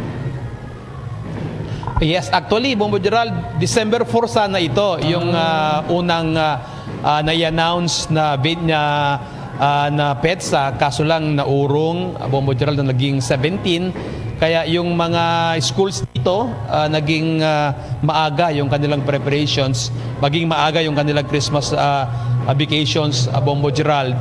Yung last na batang Pinoy that was in Puerto Princesa, Palawan, may bagyo din noon, Bombo Gerald. Hindi ko lang sigurado kung anong PEDSA yun sa Baguio National Games noon, pero hindi ko lang sure siguro kung buwan ng Disyembre doon sa Palawan noon, Bombo Gerald. Okay, Bombo Ronald, maraming salamat. Mula dito sa Vigan City at sa nagpapatuloy pa rin na opening program ng Batang Pinoy National Championship, si Bombo Ronald para sa Pambansang Radyo ng Pilipinas, the undisputed #1 in Ilocos Sur, Basta Radyo. Bombo! Ang pagbubukas muli naman ng Baguio-Luacan Airport matagumpay. Unang batch ng Mactan Cebu Baguio flight umabot sa 84 passengers. May pag-uulat naman ang Bombo Radio Baguio. Tagumpay ang unang commercial flight sa pagbubukas ng Luacan Airport dito sa summer capital of the Philippines. Ito ang unang operasyon ng nasabing paliparan matapos ang 30 taong pagsasara nito dahil sa usapin ng kaligtasan. Aabot sa 84 na pasahero mula Cebu ang lulan ng eroplano na lumapag sa Luacan Airport tapos lamang ang halos 2 oras na biyahe. Sinaksihan nito ng mga opisyalis ng lungsod ng Baguio, Baguio Tourism Council at ni DOT Undersecretary May Elaine T. Batan. Sa mensahe ni Mayor Benjamin Magalong, sinabi nito na ang pagbubukas ng commercial flight sa Luacan Airport ay makakatulong sa economic recovery at turismo ng lungsod. Ayon naman kay Philippine Airlines Chief Operations Officer Captain Stanley Nang, ang pagbubukas ng nasabing paliparan ay makakapagbigay ng direktang koneksyon para sa economic activity, easy access para sa mga negosyante, turista at mga residente mula Northern Luzon hanggang Visayas. Ating pakinggan ang panayam kay Philippine Airlines Chief Operation Officer Captain Stanley Nang. Siyempre, pag may tourist, meron tayong economic activities. Siyempre, like sabi ni Mayor kanina, gagastos mga tao, then mag-stimulate ho yung ekonomiya natin. This will definitely a big help to our tourism initiatives. Yan ang tinig ni Philippine Airlines Chief Operation Officer Captain Stanley Nang. Nasiyahan naman ng isang turista mula South Africa na kabilang sa mga pasahero na sumakay sa unang commercial flight patungo sa syudad. Ating pakinggan ang panayam kay Nithya Pillay, international tourist mula South Africa. It's actually been a good flight. In fact, I've been looking for a flight to Baguio for many years now and hoping that one day they would have one. I was so glad that this flight has been arranged. It promotes the Philippines tourism, and I'm glad we took the first maiden flight. I was in the Philippines at the time. We managed to get hold of the opportunity. We're all the way from South Africa, and we'd like to wish Philippine Airlines and the people of Baguio congratulations, and may your journeys continue and prosper forevermore. Yan ang tinig ni Nithya Pillay, international tourist mula South Africa. Samantala, ang gagamitin naman ng Philippine Airlines ng eroplano para sa commercial flight sa City of Pines ay Q400 Bombardier aircraft na may 85 seating capacity at may 4 na scheduled flight kada linggo sa rutang Baguio, Cebu at vice versa. Yan ang ulat mula dito sa Baguio City. Bombo TJ Harabata nag-uulat para sa Pambansang Radyo ng Pilipinas at consistent #1 sa Baguio City. Basta Radyo, Bombo! Bombo International News. Ipinagpapatuloy pa rin ng Malaysian government ang paghahanap ng natitirang 12 campers na apektado sa nangyaring landslide sa isang hindi lisensyadong campsite doon sa Malaysia. Ngunit naging komplikado ang operasyon dahil sa naranasang magdamag na malakas na ulan sa nasabing lugar. Hindi bababa sa 21 katao, kabilang ang 5 bata ang namatay matapos ang paggunang lupa sa Batang Kali. Nangyari ang landslide habang ang mga tao ay natutulog sa kanilang mga tolda o tents. Napag-alaman na nasa 74 katao ang apektado sa landslide, ngunit 61 lang ang nailigtas at 12 nawawala ayon yan sa Fire and Rescue Department. Ang search and rescue operations ay nasuspende magdamag dahil yan sa malakas na pag-ulan. Inihayag naman ni Selangor State Fire and Rescue Department Chief Norazam Kamis na maliit ang tsansa na ang 12 missing na makaligtas sa kakulangan ng oxygen at bigat yan ng lupa. Bombo Sports News. Ang defending NBA champ na Golden State Warriors sinilampas raw ng Philadelphia 76ers habang ang Boston Celtics bigong ipanalo itong laban sa Orlando Magic. May buong report si Bombo Victor Liantino. Hindi umubra ang diskarte ng National Basketball defending champion na Golden State Warriors matapos itong mabigong ipanalo ang laban kontra sa Philadelphia Sixers sa score na 106-118. Nagpakita kaagad ng matibay na depensa ang Warriors sa unang quarter ng laro, ngunit bigo itong masundan. Nangibabaw ang Sixers sa pangalawa at ikatlong quarter ng game matapos pangunahan ni Joel Embiid sa score na 34 points at 13 rebounds at ni James Harden na umiscore naman ng 27 points at 9 assists. Samantala, hindi nakapaglaro ang star player ng Warriors na si Stephen Curry matapos magtamo ng injury sa kaliwang balikat sa nakaraang pagkatalo nito sa Indiana Pacers. Hindi rin nagpakita si Draymond Green na nagtamo ng right quadricep contusion at si Andrew Wiggins na mayroong strained right adductor habang si Klay Thompson ay pinilit pa ring manatili sa laro kahit pa masakit ang kanyang kaliwang tuhod dahilan upang umiskor lamang ito ng 12 points. Sa ibang game naman ay hindi na ipanalo ng Boston Celtics ang laro nito kontra Orlando Magic sa score na 117-109. Ito ang ikalimang sunod-sunod na palalo ng Orlando at ang unang apat nito ay sa kanilang home court. Umiskor si Mortiz Wagner ng kabuang 25 points para sa Magic habang sa win namang ipanalo ni Jason Tatum ang Celtics at umiskor sana ng 31 points. Tuloy ang naitala ng Celtics ang kanilang ikawalong talo ngayong season ng National Basketball Association. Para sa Bombo Network News, ito si Bombo Victor Liantino nag-uulat. Para sa Pambansang Radyo ng Pilipinas, Basta Radio, Bombo! Bombo Foreign Exchange Update. Sa palitan po ng piso kontra dolyar, ang isang US dollar sign katumbas ng 55 pesos at 56 centavos. Ayon po yan sa Bankers Association of the Philippines. Para naman sa ibang currencies, ayon sa Bangko Sentral ng Pilipinas, ang isang Hong Kong dollar katumbas ng 7 pesos at 16 centavos. Ang Singaporean dollar, 40 pesos at 96 centavos. Ang Saudi Arabian Rial, 14 pesos at 82 centavos. Habang ang Euro, 59 pesos at 25 centavos. The Bombo Foreign Exchange Rate Update is brought to you by Queen City Development Bank. Samantala, dahil sa hirap ng buong mundo ang COVID-19 pandemic, narito ang Orasyo Imperata. Merciful and compassionate Father, we confess our sins and we humbly come to you to find forgiveness and life. We come to you in our need to seek your protection against the COVID-19 virus that has disturbed and claimed many lives. We ask you now to look upon us with love and by your healing hand, dispel the fear of sickness and death, restore our hope, and strengthen our faith.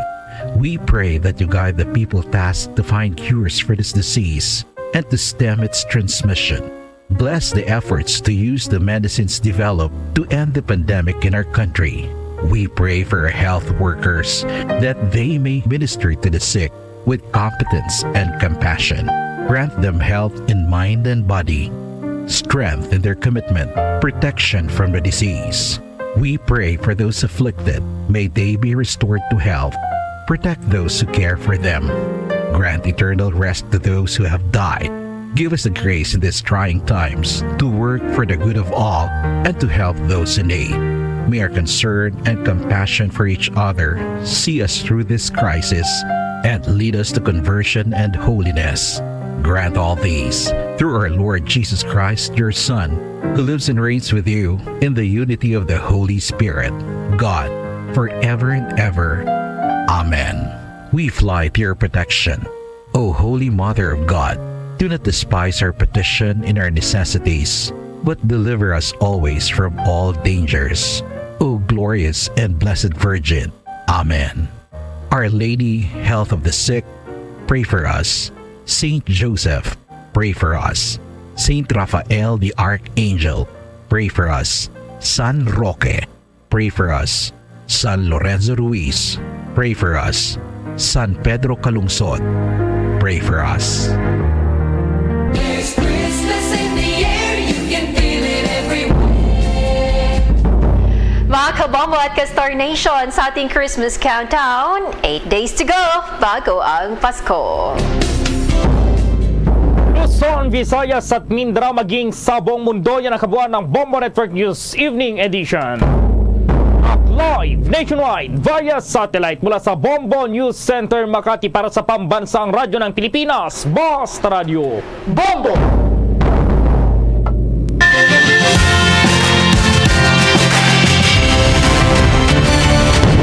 Bombo kahit kanino sa atin nagbibigay saya. Kahit kaano ang maibigay, ang tulong mo na may tunay. Bombo kahit kanino nangangailangan ng tulong. Pamasko para sa iyo ang aming lingkod. Maligayang Pasko sa lahat, Star FM at Bombo Radio.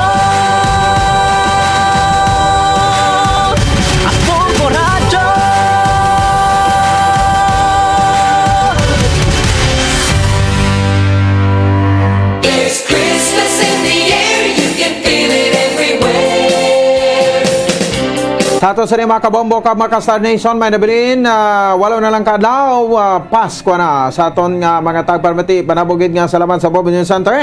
Oras sa Bombo Radio Bacolod, Philippines, Standard Time, 5 minutos sa kaligid sa taktang alas 7 sa gabi.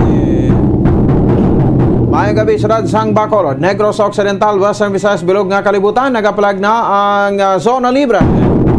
Sa karon nga daw sang Sabado Petsa 17 sa bahin sa bulan sang Disyembre tuig 2022. Sa ato sa ring pagalagan paglob na ita sa karon nga gabi may kopo di alagad Bombo Ponce Espino. Tugtog kita alas 8:30 takna sa ring nga gabi sa pagadulong sa kapagpatpat sa pila ka madragwan nga mga balita. Balita lokal, balita nasyonal, balita sa luwas sang pungsod, pila ka madragwan, balita sa Batag sa Nampang, kag sa artista. So welcome na sa pang Sabado na kita karon nga edisyon sang Zona Libre. Ano labing talapang doon pila ka madalagkuan nga mabalita sa mga top series of the day. Madalagkuan sa nga mga balita lokal. Reaksyon karon nga makabanan sang Power Watch, no? May kang taran sa gimpatigayon, no? Sa didring year-end membership assembly sang Central Negros Electric Cooperative o kon sang Seneco.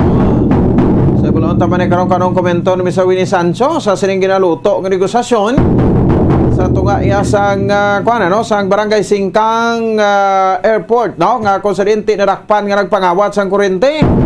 Ginsuma-suma ang ila sining nga kinawatan nga kuryente na makabaran matapos nga silang ginutdan, no, tapos gintap nila nga way kasetol sang balayran. No, so pag kamutik yung makabansang Seneco naglabot sa 5.6 million pesos ang ang balayran sang Seneco. No, so di ano ang natabo sa didri makabanan, no, sabay sa to sa ring mga taga paramati kay do may negosasyon, no, sa didri makabanan sa tunga iya sang Seneco kag sang Barangay Singkang.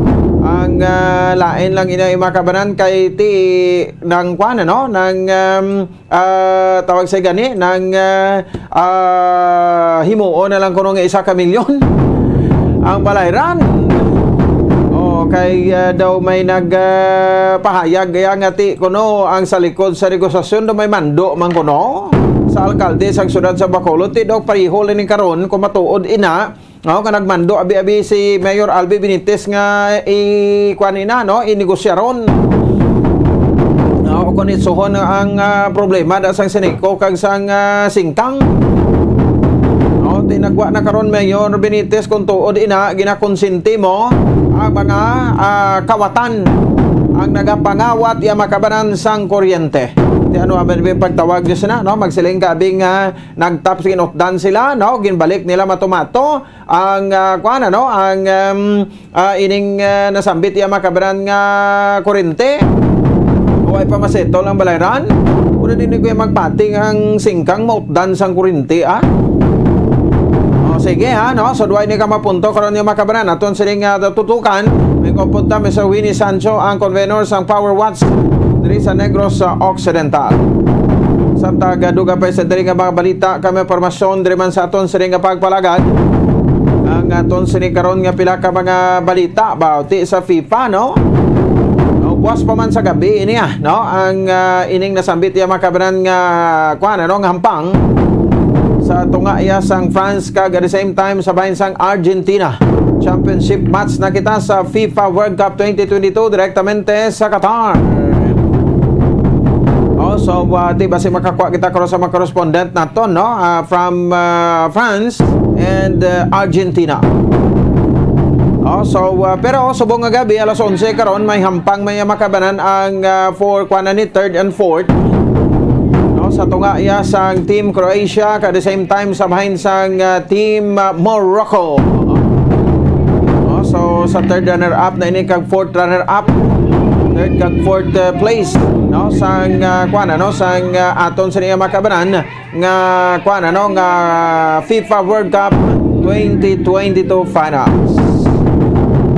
Pilapay ka mabalita kung may impormasyon sa diri makabaran sa aton nga palatuntunan. Aton makaroon nga Christmas around the world. Dito kita dito yung makabaran sa bahin sang Taipei, Taiwan. Or sa China gidya kita, no? O China gid kita nga area, no? Sa naman kami bisita naton karon na abalo naton, no? Kaya ti ang China mostly din sila hindi Katoliko, hindi Christians. So wala man sila naga-celebrate yung makabaran sang Christmas. Pero kung may mga Pilipino dito yung makabanan sa bahin sang China, nagaselebrar lang sila nga sila lang. At the same time, report karon ni Bombo Cherry Grace sa Santillan. At naman sa ato sa ring pagpalagad sa may kaupod naton karon kung na may interview sa bahin sang Bag-o Pungko. Nga po nung barangay, ano niya kadimala siyang barangay 16, no? Si Kapitan De Los Santos ginsuspender. Kaya mo ni siya nag-rule of succession man ni siya sa kay una to ginpatay to, lutang patay si the late barangay Kapitan Nelson Ligaya. Bumungko si Arila, no, napatay man sa Balatian, no, then nagbulos naman si De Los Santos bilang ikaduwa nga barangay kagawad, no. Susubong siya naman gisuspender, bumulos na may katatlong kagawad. No, si acting punong barangay Stella de la Peña sa barangay 16 diri sa siyudad sa Bacolod. Grabe nga mga kitabo da sa barangay 16, no? Kag of course ti madalakuan mabalita ya makabanan national ang founding chairman ya makabanan sa CPP NPA-NDF Juma Season, no, nagtaliwan niya sa edad sinidring pila na 83 anyos. Ang iya sini makabanan iyang edad, do, matapos nga duha ka semana kini siya ang na hospital, no, kanag self-exile, no, dito sa bahin sang Netherlands. Ang inaway kapag pagbato kontra agin sa gobyerno sang CPP NPA-NDF sa masobra sa 5 na kadekada daw ay gikuno sang kadalagaan suno sa militar. Ay subong nga matamat naging nagahuyang ila sini nga persa. Pero ti ibaloon nato na no kung ano ang implikasyon sini kag ano ang matabo. Sini diri makabaran sa bahin sa ato sini nga makautunan, no, kung kay ti napatay na ako sa bagay ti duay man gani kuno sang kuan mo wala naman gani kuno sang power o kun mando. Wala naman gani sa kuno pasilabot. Sa mando iya makabaran to pa si Juma Season kay ti nagabalatian man siya. Busy man siya sa iya nga balatian. Di sige, balaon tani karon diri sa ato sa nga pagparagada ang pila ka mga punto. Man sa pila ka mga reaksyon sa mga grupo, naglain nga grupo sa pagtaliwa ni Juma Season. Bagay ti kon militar pa siya ni man dapat yang i-celebrate mo na. Pila ka matayon ka ang founding anniversary sa Prabuton nga Disyembre 26. Okay, magsiling kang CPP, Communist Party of Communist Party of the Philippines, no? So CPP NPA mo ng New People's Army ang ila sining armed wing, ang NDF ang National Democratic Front. So no diri makabanan sabay sa ato sa ring mga militar kay tatlo ini ka tatlo ka faction. National Democratic Front na New People's Army kag siyempre CPP, no, ang ining Communist Party of the Philippines. Kag Kag siyempre dugangan tanin karon niya makabang kamusta ang ato sa ring nga mga partisipante sa ato sa ring nga promo. Para lang sa pagpanala ari nagtanag takop na iya makabang ato sa ring nga pagpamaton sa inyong entries para sa week number 4. Sa bahin sa 1-2 panalo part 21 promos ang Bombo Radio kag Star FM. Sa ibulhan tanin karon niya makabanan no kag siyempre para nga pagpanagtag sa masunod nga semana. Dayon man ang aton sining paggabot kag paglawag sa entries. Tandaan nyo gid matapos ang lawag yung pangalan. Anom ka oras dapat ari na kamo diri sa estasyon sa Bombo Radio para nga mag-claim sa inyo sining nga premyo. Or else kung hindi ka mo kaabot within the deadline, magabot kami sang bag-o nga winner. Namo na yang aton sining nga patakaran dira. Sige, 15 minutos sa kaligad sa tak ng alas 7 sa gabi.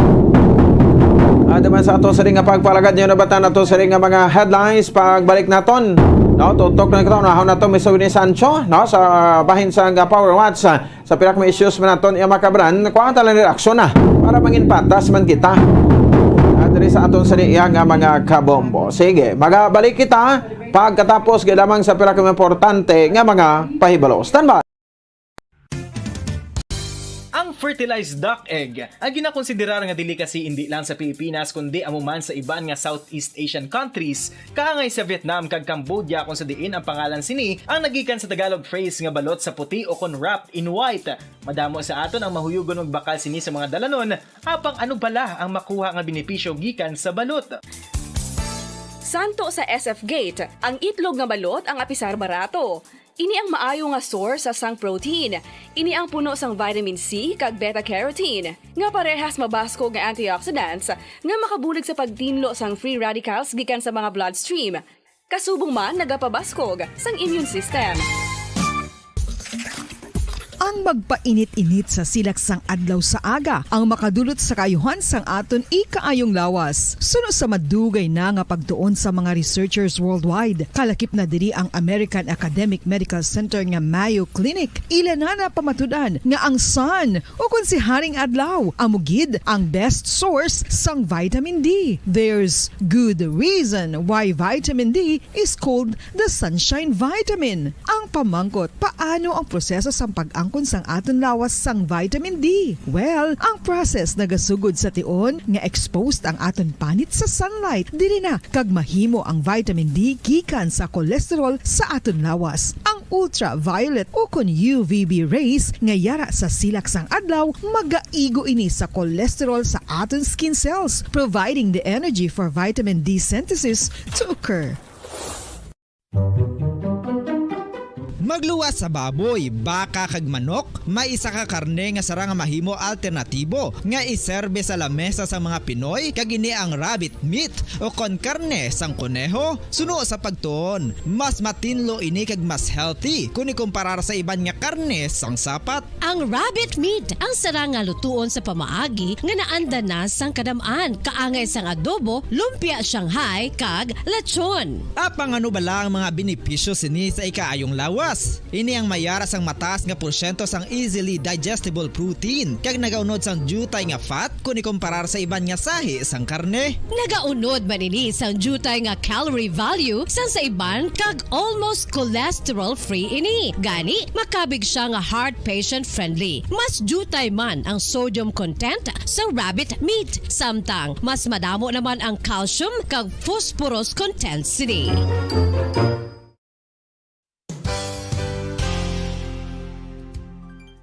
Nakaibalo-bala kamo nga ang bantugon nga simbahan sa Banwa sa Valladolid diri sa probinsya sa Negros Occidental nga ang Our Lady of Guadalupe ukon ang Nuestra Señora de Guadalupe ang mas magulang pa diin ang edad sini kung ikumparar sa amo nga banwa. Tuig 1852 sa gintukod ang kumbento kag simbahan sa Nuestra Señora de Guadalupe, walaw ka tuig antes pa man natukod nga mangin isa na kabanwa ang inubayan ang ngalan ukon pagtawag sadto sang Valladolid sang tuig 1860 sa sur nga bahin sang probinsya. Ang simbahan ang gintukod sa mga Recollect missionaries tubtub nga ginpatahong pagid ini kag ginpadako sa tong 1877 nga may baruka style nga fasad kag basic nave o kon central part sang simbahan sa pagpamuno ni Recollect priest nga si Father Carlos Ubida. Ang matahom na nga kumbento kag simbahan ang natapos antes pa man nagsugod ang pag-ibwal sang Philippine Revolution sa tong tuig tuig 1897. Sa paglipas sang malawig nga tinuig, madamo naman nga mga renovations ang ginpadigayon sa sini nga simbahan, tubtob nga natapos antes pa man mag-abot ang 20th century. Sadto ang isa sa nagapatahom sa Our Lady of Guadalupe Church, amo ang tuman katupong sang tanan nga parte sang simbahan, kag isa na dari ang original nga Doric columns, kalkip na ang may design nga salog padulong sa matahom nga elevated nga altar. Ang dingding sang Baroque style nga facade sini nga simbahan human sa coral stones. Throughout all this, the Lady of Guadalupe Church has remained to be one of the most beautiful among all Negros churches.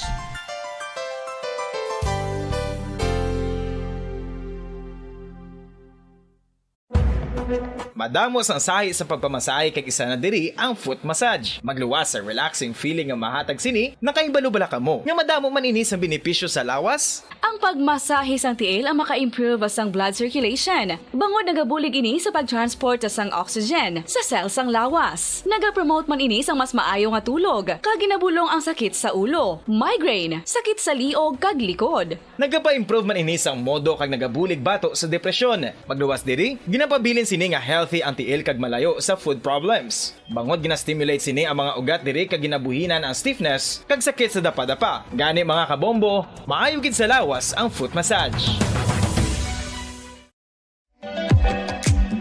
Mga kabombo, ilabilagid sa mga kababainhan. Kung ikaw magtulog, nagasuksok ka bala sang bra o kung wala. Madamo ang mababayi ang wala nagasuksok sang bra kung sila ang magtulog. Magluwas nga ini ang komportable para sa ila, isa sa mga rason kung nga madamo ang wala nagasuksok sang bra kung magtulog, amo ang kahadlok nga makaangkon sang breast cancer. Kangawa nga hindi magdako kag mapunggan sini ang pagkupos sang dughan. Apang suli sa ginapatihan sang kadamaan, wala sang medical evidence nga nagapamatuod nga malain ang pagsuksok sang bra. Depende sa kadakuon sang dughan. Ang pagsuksok sang bra ang makalimit sang breast movement nga makabulig sa pagpamagaan sang breast pain kag nagatuga pa sang mas komportable nga pagtulog. Bangod wala sang major benefits ang pagsuksok sang bra samtang nagakatulog, wala man ini sang major negative nga konsekwensya. Ang importante, matinlo kag masami ini nga ginalabhan agon nga malikawan ang mga skin issue tugasang balhas kag bacteria.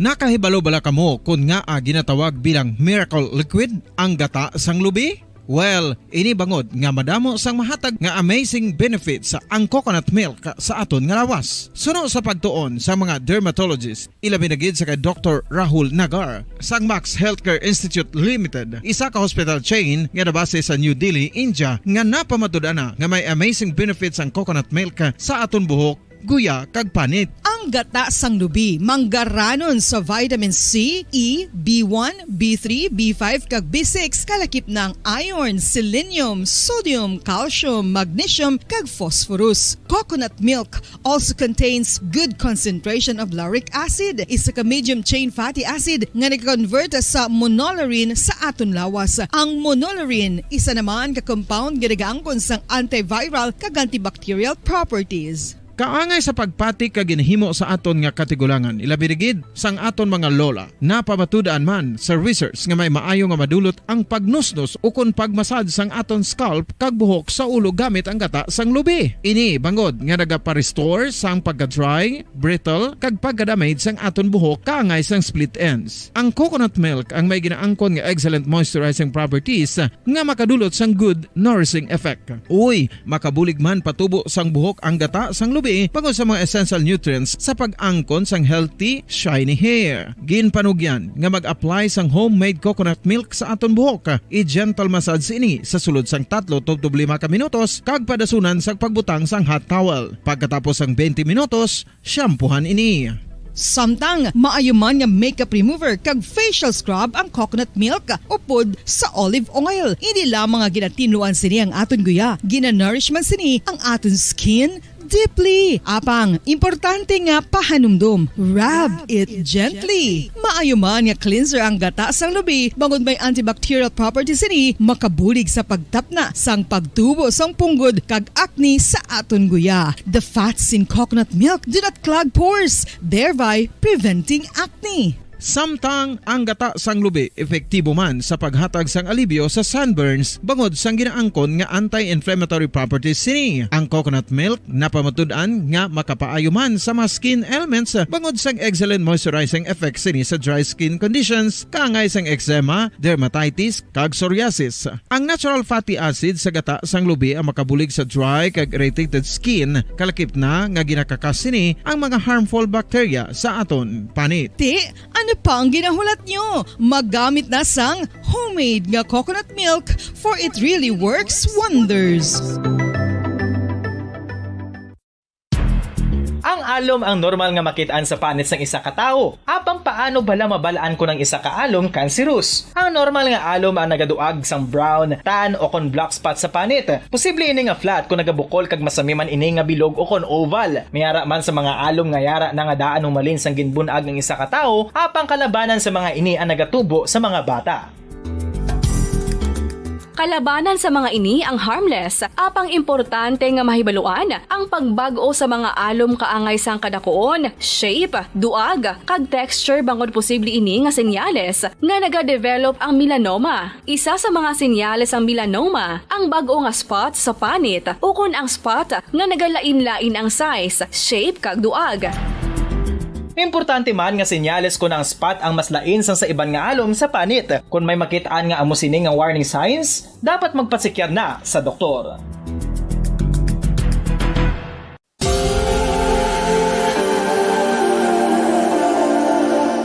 Diri sa syudad sang Bacolod ang sentro sang pagsimba, ilabi na gid sa mga tumuluo sang simbahan Romano-Katoliko, amo ang San Sebastian Cathedral nga yara na hamtang sa downtown area sang syudad. Nakahibalo bala kamo nga ang ini nga simbahan ang pinakauna nga gintukod sang tong 1825 o kon 197 katuig nang nakaligad sang isa ka pari nga taga Barcelona, Spain, si Father Julian Gonzaga, nga amo gid ang nag-envision sang pagtukod sang simbahan. Si Fray Gonzaga amo ang nangin ikaduha nga nagpungko bilang parish priest sang isa ka village o kun minuro nga amo na karon ang capital nga Bacolod City. Ang ini nga minuro gintawag sadto nga Sebastian de Magsungay o kon Pueblo de Sebastian sadtong 18th century nga amo ang ginsundan sa ngalan sang San Sebastian Cathedral kag bilang sunod sa nangin santo patron sini nga si Saint Sebastian. Sadto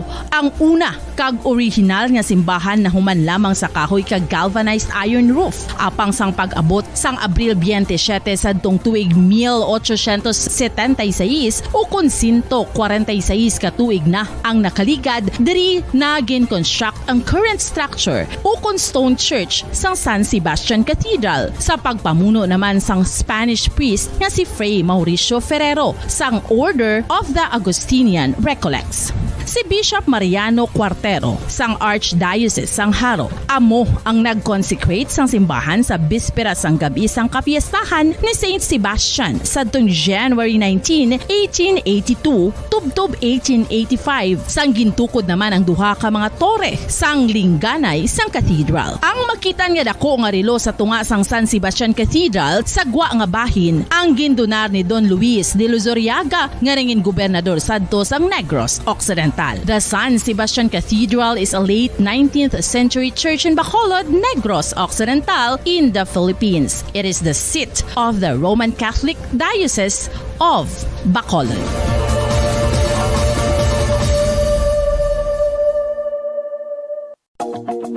Sa masami kung kita ang nagakaon sa luto nga kapayas, una naton ginapahigad ang liso. Apang nakaibalo bala kamo nga madamo man sang nutrisyon nga makuha sa liso sang kapayas. Medyo mapait kag peppery ang sabor sini. Abang ang liso sang kapayas ang sarang man nga makaon paagi sa pagpamaladiri kag pagpudpud. Ang 100 grams ng dried papaya seeds sa makahatag sang 558 calories of energy.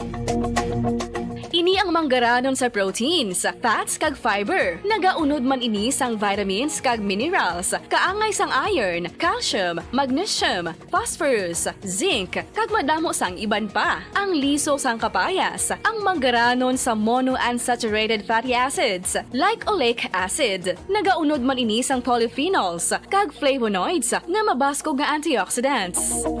Apang ang liso sang kapayas ang delikado para sa mga nagabusong. Sarang man ini nga makaapekto sa fertility sa mga lalaki, makaapekto sa mga lapsag, kag sarang man nga makatuga sang allergic reaction. Ginarekomendar ang pagkonsume sang tubtub 1 ka kutsarita sang papaya seeds kada adlaw.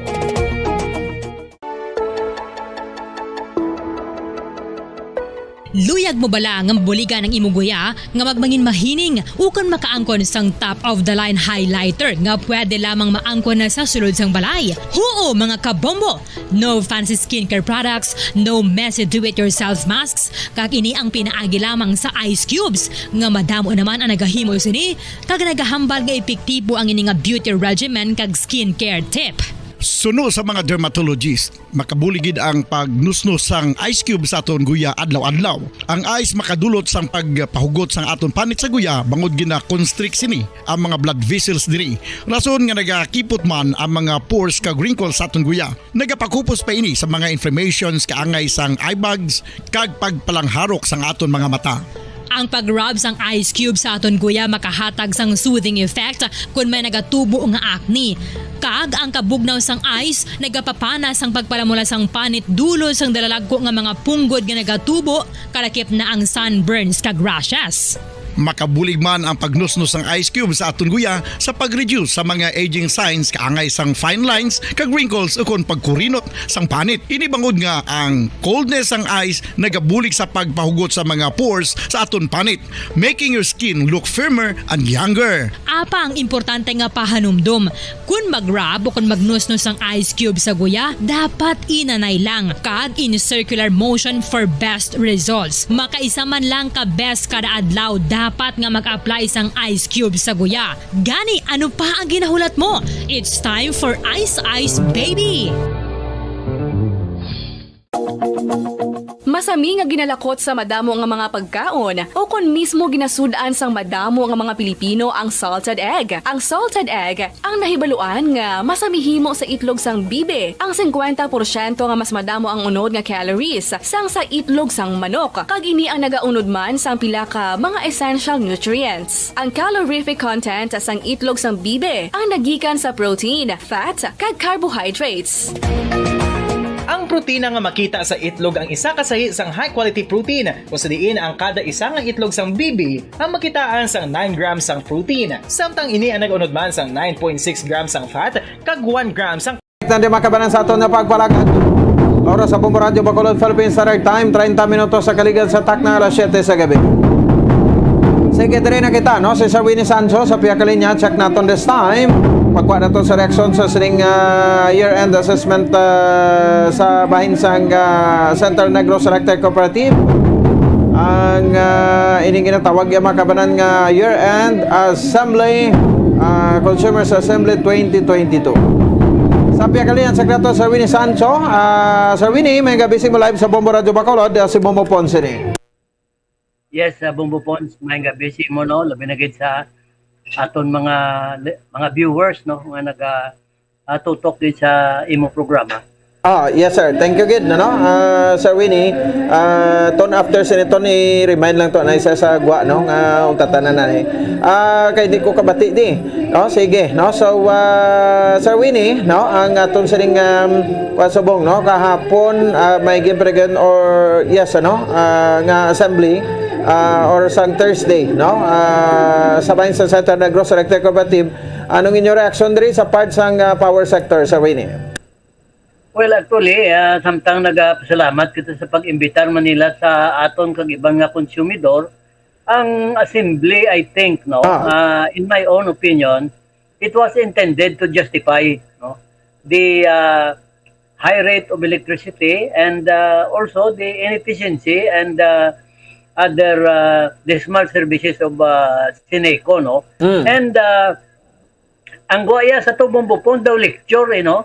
3 ka oras nga hambal sang ni Atty. Alceret Kagti tani gin panumdum niya nga ang iya gina-explicar is mga technical terms, no, which the ordinary consumers cannot understand, no.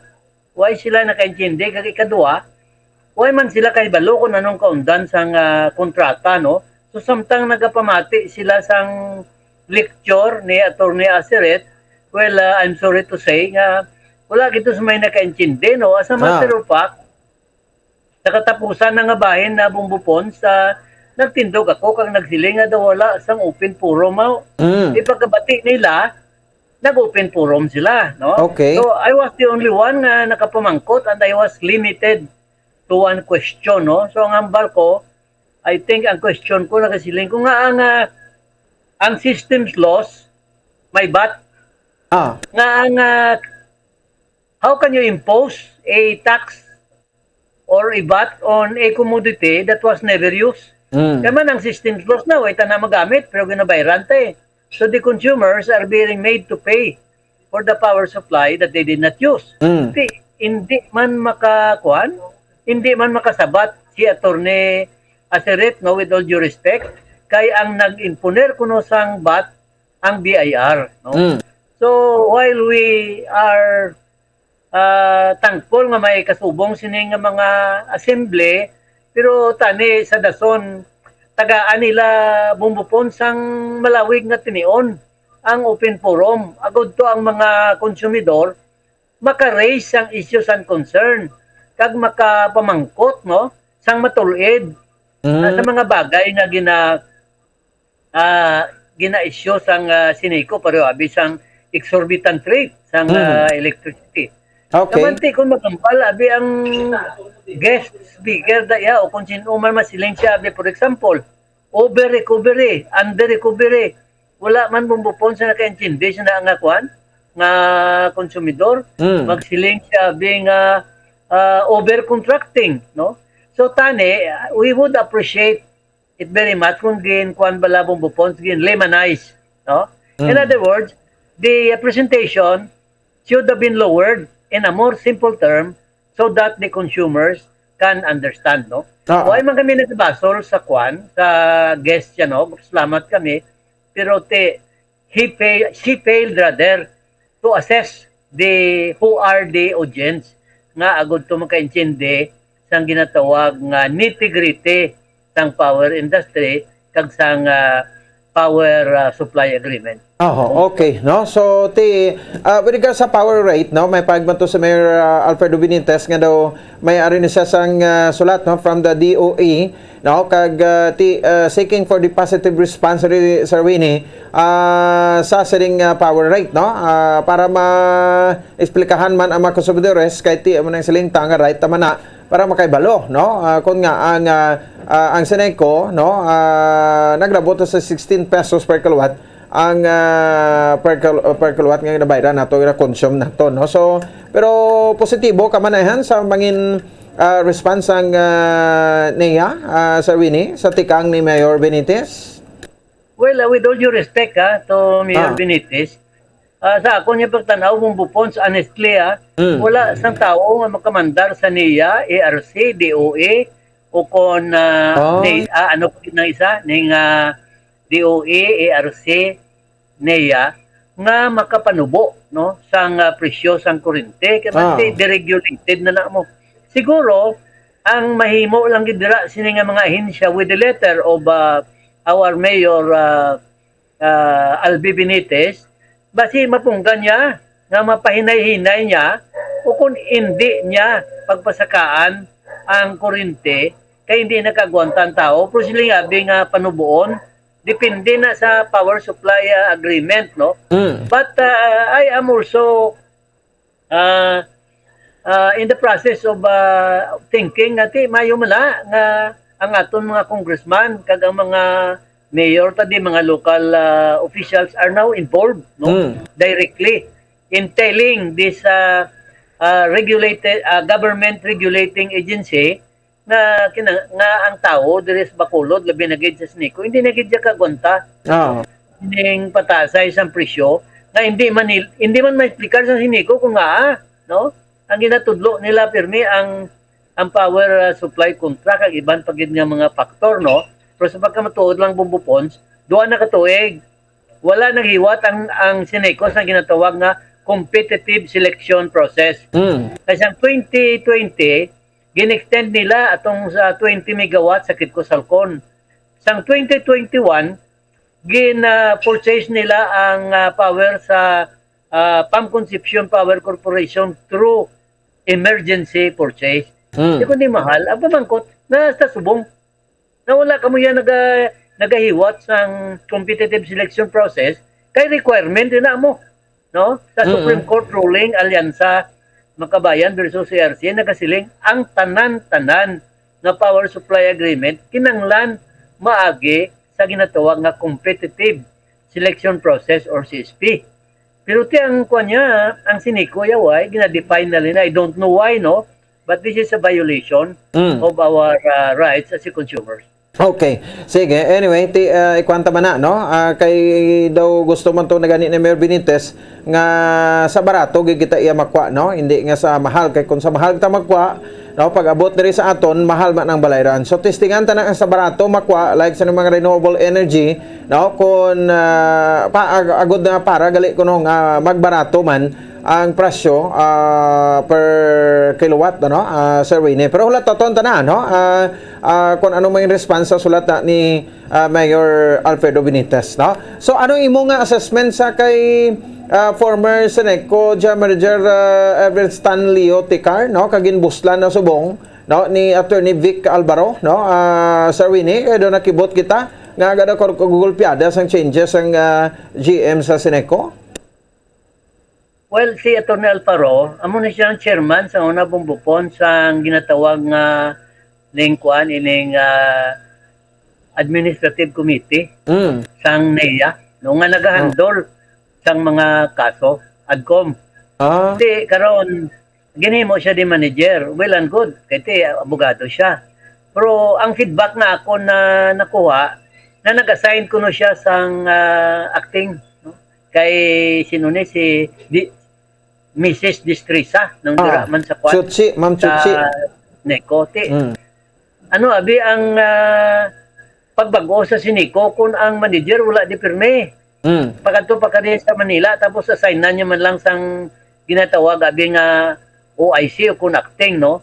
How we wish tani nga kung siya Atty. Alvaro makapungko mangged kinanglan full time siya and of course it goes without saying that he have to familiarize himself with the unique situation of the consumers of Bacolod City, numbering about 129,000 plus, no? Kinanglan i-familiarize ka-unique siniya sa aton di nga kuan mo nga sitwasyon, let alone, no, the role of the members of the board. Patuno naton nga ang nagagbutang na sa mga board members, mga politiko no? So whether they are qualified or not, that's another question, no? But dapat i-assess maayo ni Attorney Alvaro with all due respect, agud to ma-address ang problema naton diri sa Seneco, labi na gid sa siyudad sa Bacolod, Bumbukod. Okay. Kay kuaning sir pag-bag-o ilis man sa administrator sang ni automatic mga general manager sang Tagsa Electric Cooperative daw pinang islan yaman. Mayom na kung may ginislan, no, kung may pagbago. Sa matutuod wala nga ginatawagin naton nga pagbago. Kaya ang ginareklamo tagdi Bumbupon sa number 1 ining systems loss Nga ang kabayad kita sang anuman sang systems loss mga filterage dabi nga resulta na sa negligence, mismanagement sang Sinico nga kitang babayron.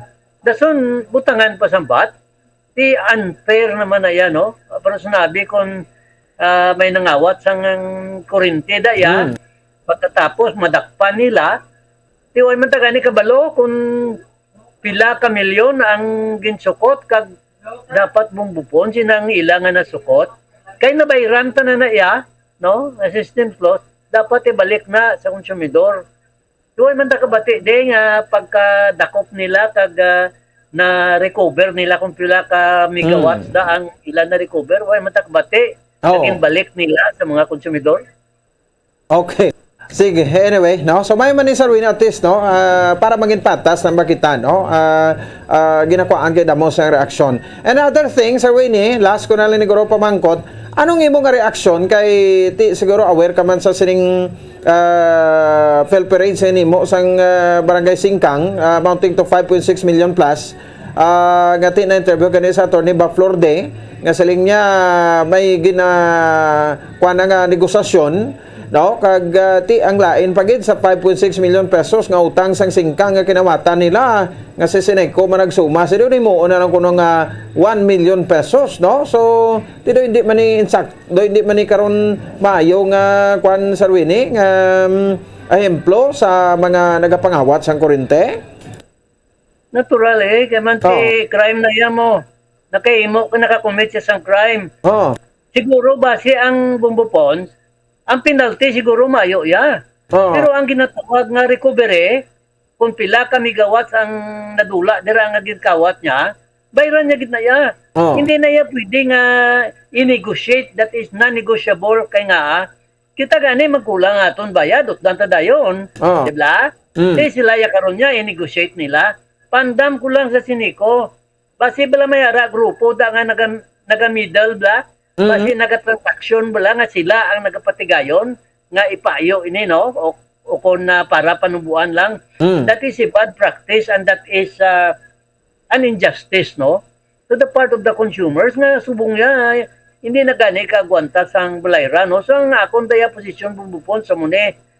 Dapat ang systems loss nga i-recover dira by run in full. Ang penalty pwede mayo, pero ibalik sa konsumidor.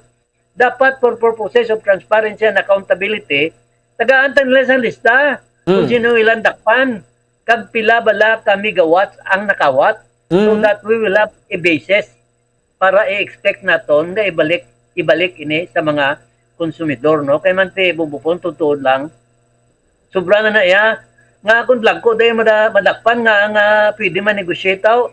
Pero ang tao ya sa slum area nga ang iya kulang 200 lang, hindi man siya kayo. Pagbalik niya, why na utod lang iya nga suba. So hindi kinanglan. Tani bala ang pigado, among proteksyonan. Hindi kay kung sino itong dalagko ng mga manggaranon, amo iya ang ginatagaan sang pabor, no? Ti amo na ang kasakit ang buot sa mga konsumidor. Dapat tagaan naton sang nagakaigo nga pagtamod kung mag-abot sa suktanay sang kurente manggaranon kaman o konfigado. Kaya man ang istorya si Sir Winnie na utdan maning Sineco mo. So why pa nila ang Sineco, ang Singkang, no? Why pa nila nasettle ang balayra nila? Tinano man ang gadgad nga gin tap nila to tikuti nangawat gid sila iya kurente, klaro gid na iya Sir Winnie. Di man gani kagti that is hindi ko lang ma-recall basta bumbupon sa Republic Act na mo. Oo. Anti-Phil Parades. Nangawat kaya. Isitol mo ginaya Bisa na ano man nga hindi mo lang ang Sineco tanyang imuon sini. Hindi lang paghambalaw ng ngalan para ang tao hindi manabi makuan, mahulan, no? Pero dapat ibuyag-yag ya kung saan o kagpila kamigawat ang ginkawat. Kay man sa sulod sang isa ka tuig, kinanglan may sumada kita. Kung pila na bala ang ginkawat, kay ina nga ginkawat nga kurente, kita sina ang nagabayad. Hindi la? Kita na nagabayad, may bat pa no? So nga ang ma-negotiate sila ya, kay kita man ang gabayad. Hindi man sila ang gabayad. Correct. So it is unfair, no? I would say again, it is unfair that we are being made to pay for the power supply that we did not use. Because ang ginatawag nga systems loss, negligence na iya sang Sineco kag kriminalidad na iya nga ginhimo sang natungdan. So dapat ini nga isyu ipahibalo sa tao kag sa mga konsumidor para mahibalaan ta kung ano gid lang kabangdanan kag may pabor-pabor gali pwede kagli daya kayo. Di nga akong pigado hindi man kayo bubupons utod dayon ang iya nga kurente, no? Wake up call tani sa Sineco bla nga tadlungon Manila kay man ang gross mismanagement da nga akusasyon kada kogid mo. Ipakita na sa tao nga may pagbago kung mayara gid man. So violation na sa Republic Act 7832, no, kung Felperage Act of 1994, no? Sir Winnie. No, sakto nang imo, no? Kay ti nahulog na to sa systems loss ang ginkawat nila to kag ang consumer sa to ang nagbayad. So dapat i-recover na sa ila. Ang power supply ang ginkawat yan na ya, bayran ginaya. Oh. Okay nga nabayran ta na mo. Correct. Oh, nabayran ta na ya. Ti kitaya ang nagbayad sa ginkawat nila nga kuryente. They should be responsible for the payment of the power supply na ginkawat nila, no? And Sineco has no business to meddle or anybody. Base mayara day operator nga siya nagapatunga da kag magsali transaksyon. I think that is not a good practice no para sa Sineco. By the way, tinapon anak mo sa criticism da dugangan yung pagid sining iban pagid nga mga malpractices and mismanagement nandugang na gid na ang kaakig kainit sang tao sa Sineco, no? That is why ganit ani nagamba lang Sineco nga hindi sila kontra sila sa privatization. Ako hindi man ko gusto sa privatization. Pero sa ginahimo sang Sineco bumupons tuod lang. Gross mismanagement, dismal failure, frequent power outages, they are the one paving the way for privatization. Hindi ba?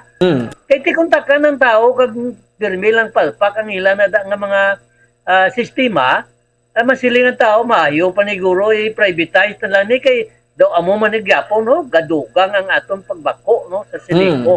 Inaya komentar ko lang na yan no, but I must say nga hindi ko yaluyag sang ginatawag nga privatization. Pero ang Sineco mismo sa ila ginahimo ginatagaan nila sang ligwa agod nga makasulod ang ginatawag nga privatization. Oo.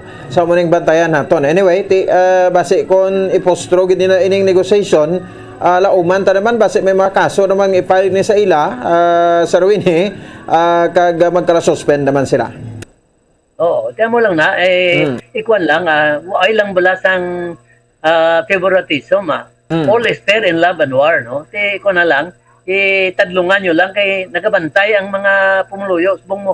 Hindi ka magbantay mo nga ginabayaran mo, hindi ka nakasarang. Okay. Dapat maging vigilant ang consumer when it comes to the rights and welfare of Bombopons. Okay, sige. So Winnie, thank you so much gid no sa siringa time and happy weekend.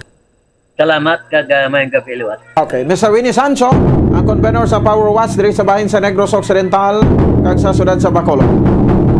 Di sa year-end assessment, year-end assembly ato, no? Ang komento niya sa bagong general manager, subong ragpungko ka the same time na sabay sa kaso sa Barangay Singka. Magamo sa daw kwan gid no, do hindi maayo. Kung turon gid ining negotiation. Anyway, ginapaunahan na naton ini kay kon pro pabayaan naton base bala ko makibot lagi ta na negosyar na. Di kanugon no sang suma-suma to sang Sineco ng sining balayran amo ni 5.6 million pesos tapos mapanegosar la kamo sa 1 milyon. Di kwarta na to ya sa mga konsumidores ang bayad dato kay kabalo kamo sa mga consumers sa Sineco. Kung ano nang ginakuha tamo nang nabayran ta. Anong balor? Di kung dala na ng mga ginakawat, so ginabayran man na Japon sang Sineco. So sa aton man na Japon, no? So kung may mapagpangawat, mahulog na sa Felperage, no? So systems loss. Inasang Sineco. Aton no, man taniya sang personal yang kwan sa Sineco, but may mga insider man tada nga syempre mag-amo ni negosasyon.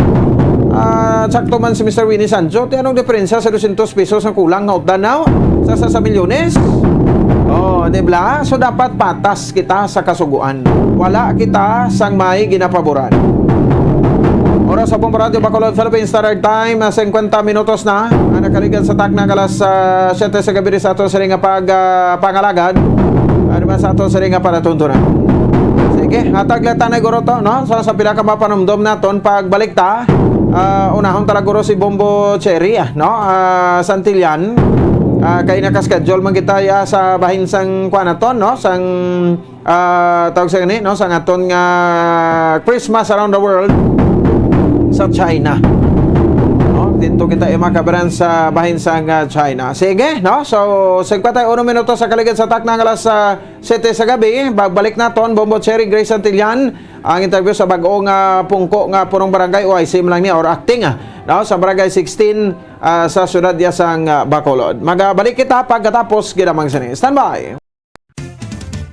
Dugang nga impormasyon angot sa balot. Santo pa sa publication, ang balot ang nagaunod man sa niacin, riboflavin, kag thiamine, nga nagabulig sa metabolismo sang enerhiya sa lawas. Naibaloan nga bangod sa nutritious qualities nga makita sa balot, kita nga mga Pilipino ang ginakonsiderar ini nga superfood nga maayo para sa brains. Ang isa ka itlog nga balot ang nagaunod sang 188 calories, 13.7 grams ang protein, 14.2 grams ang fat, 116 mg ang calcium kag 2.1 mg ang iron.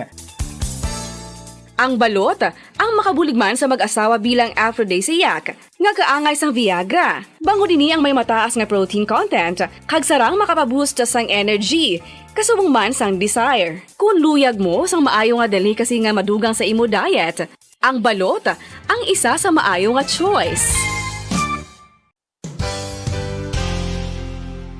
Isa sa mga heritage churches diri sa probinsya sang Negros Occidental, yara makitaan sa Lizares Street, Barangay Zone 6, Talisay City, amo ang San Nicolas de Tolentino Church. Ang ini nga simbahan tuman katahom bangod sa pagsampot pagid lamang sa fasad sini, yara ang pinasahi nga portiko o porch, kag sa pagtangla sa tubang sang simbahan makitaan ang clean lines, ang twin towers nga may may nga domes sa ibabaw sini.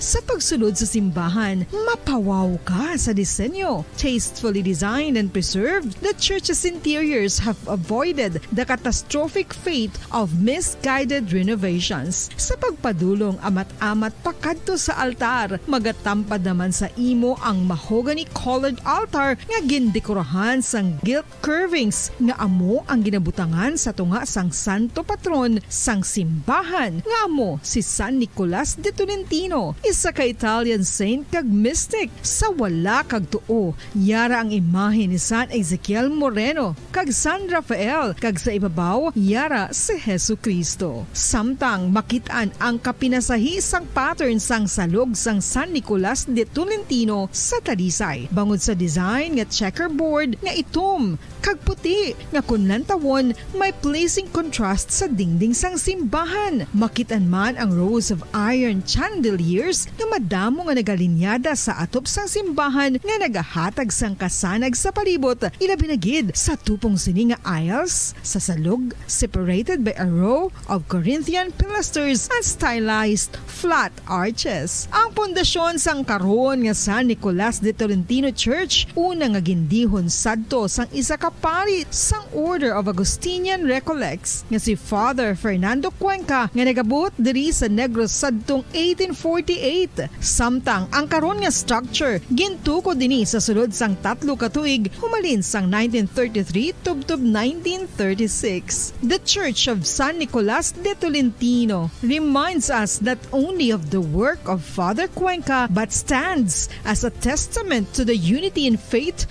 of the people of Talisay.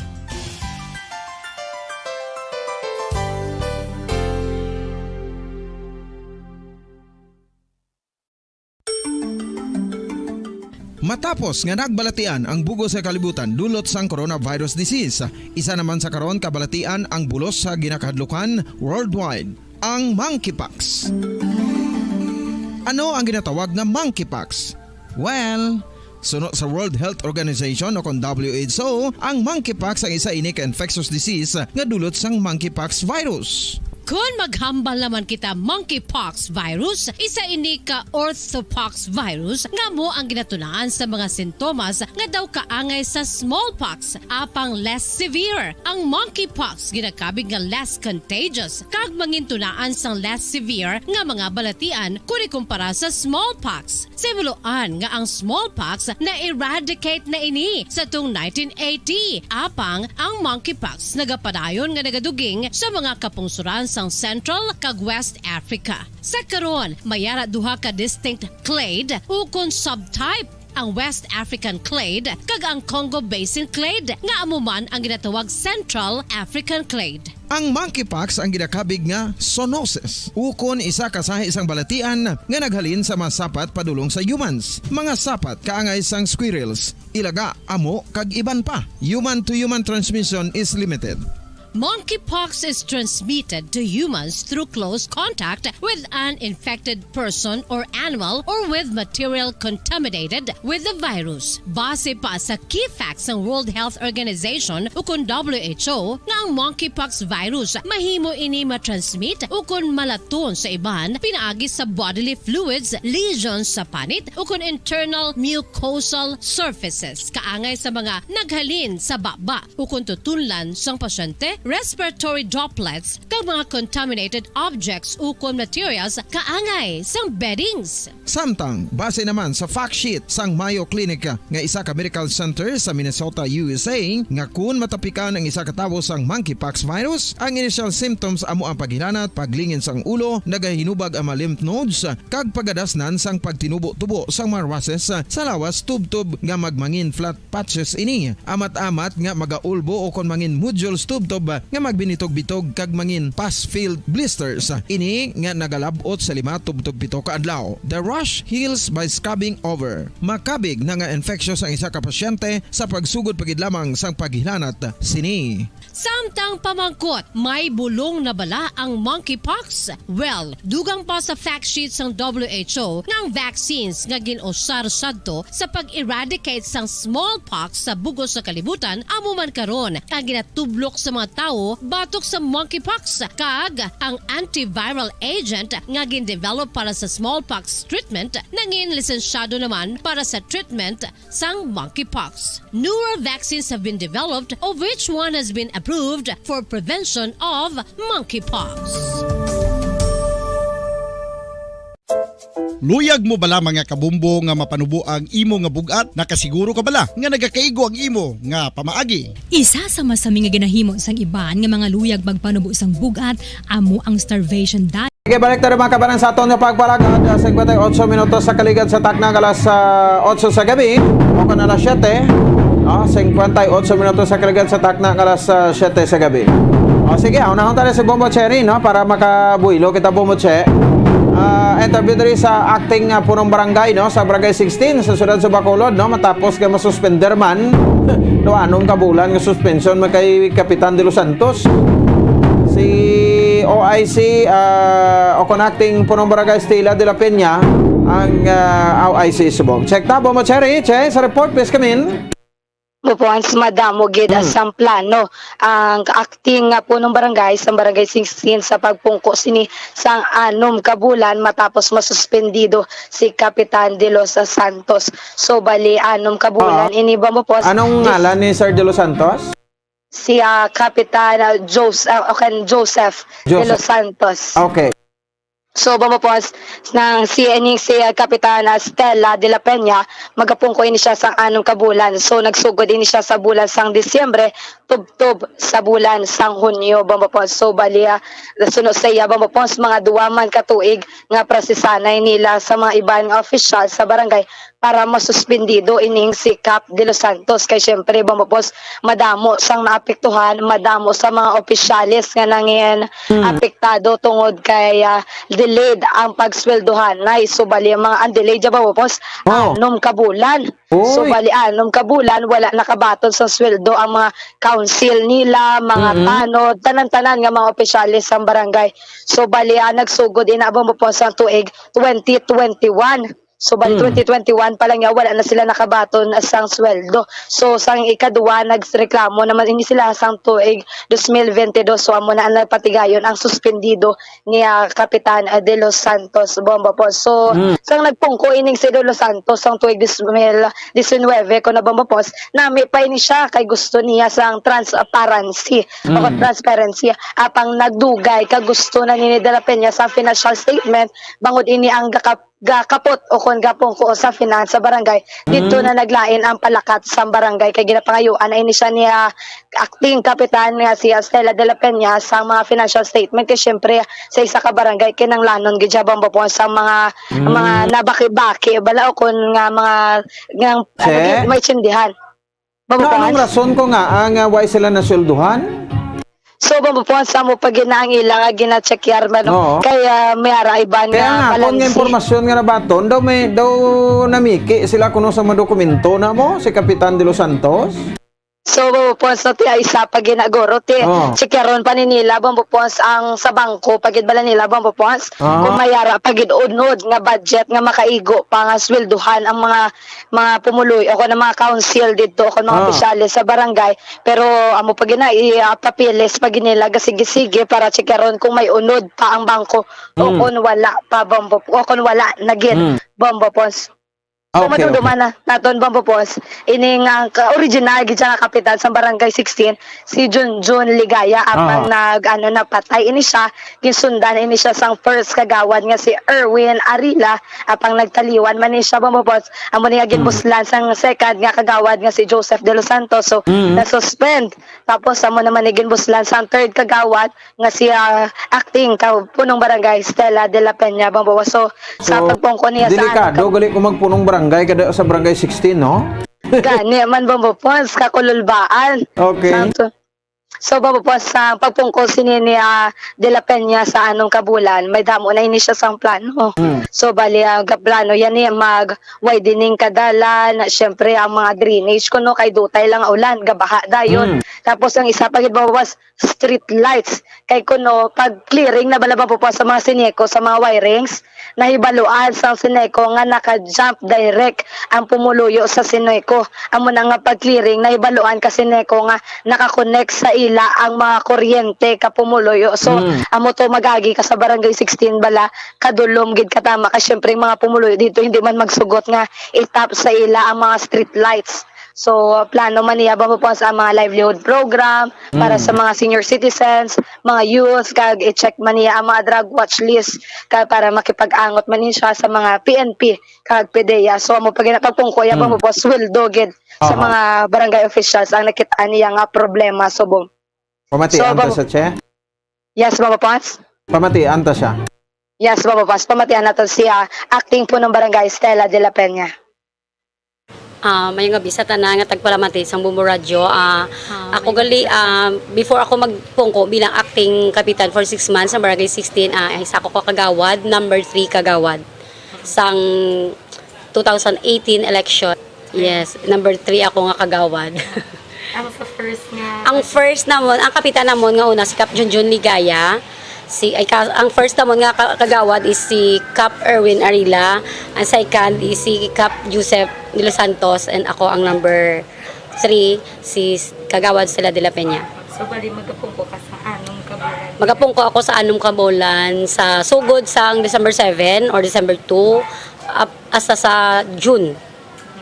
So anong mga plano mo kap sa barangay? Plano ko gid sa barangay ko ako lang gid magapasugtan sa kadamo gid una gid asubong nga akong gina ang amon nga tanod for facilities ang aton nga widening na sang aton nga dalan.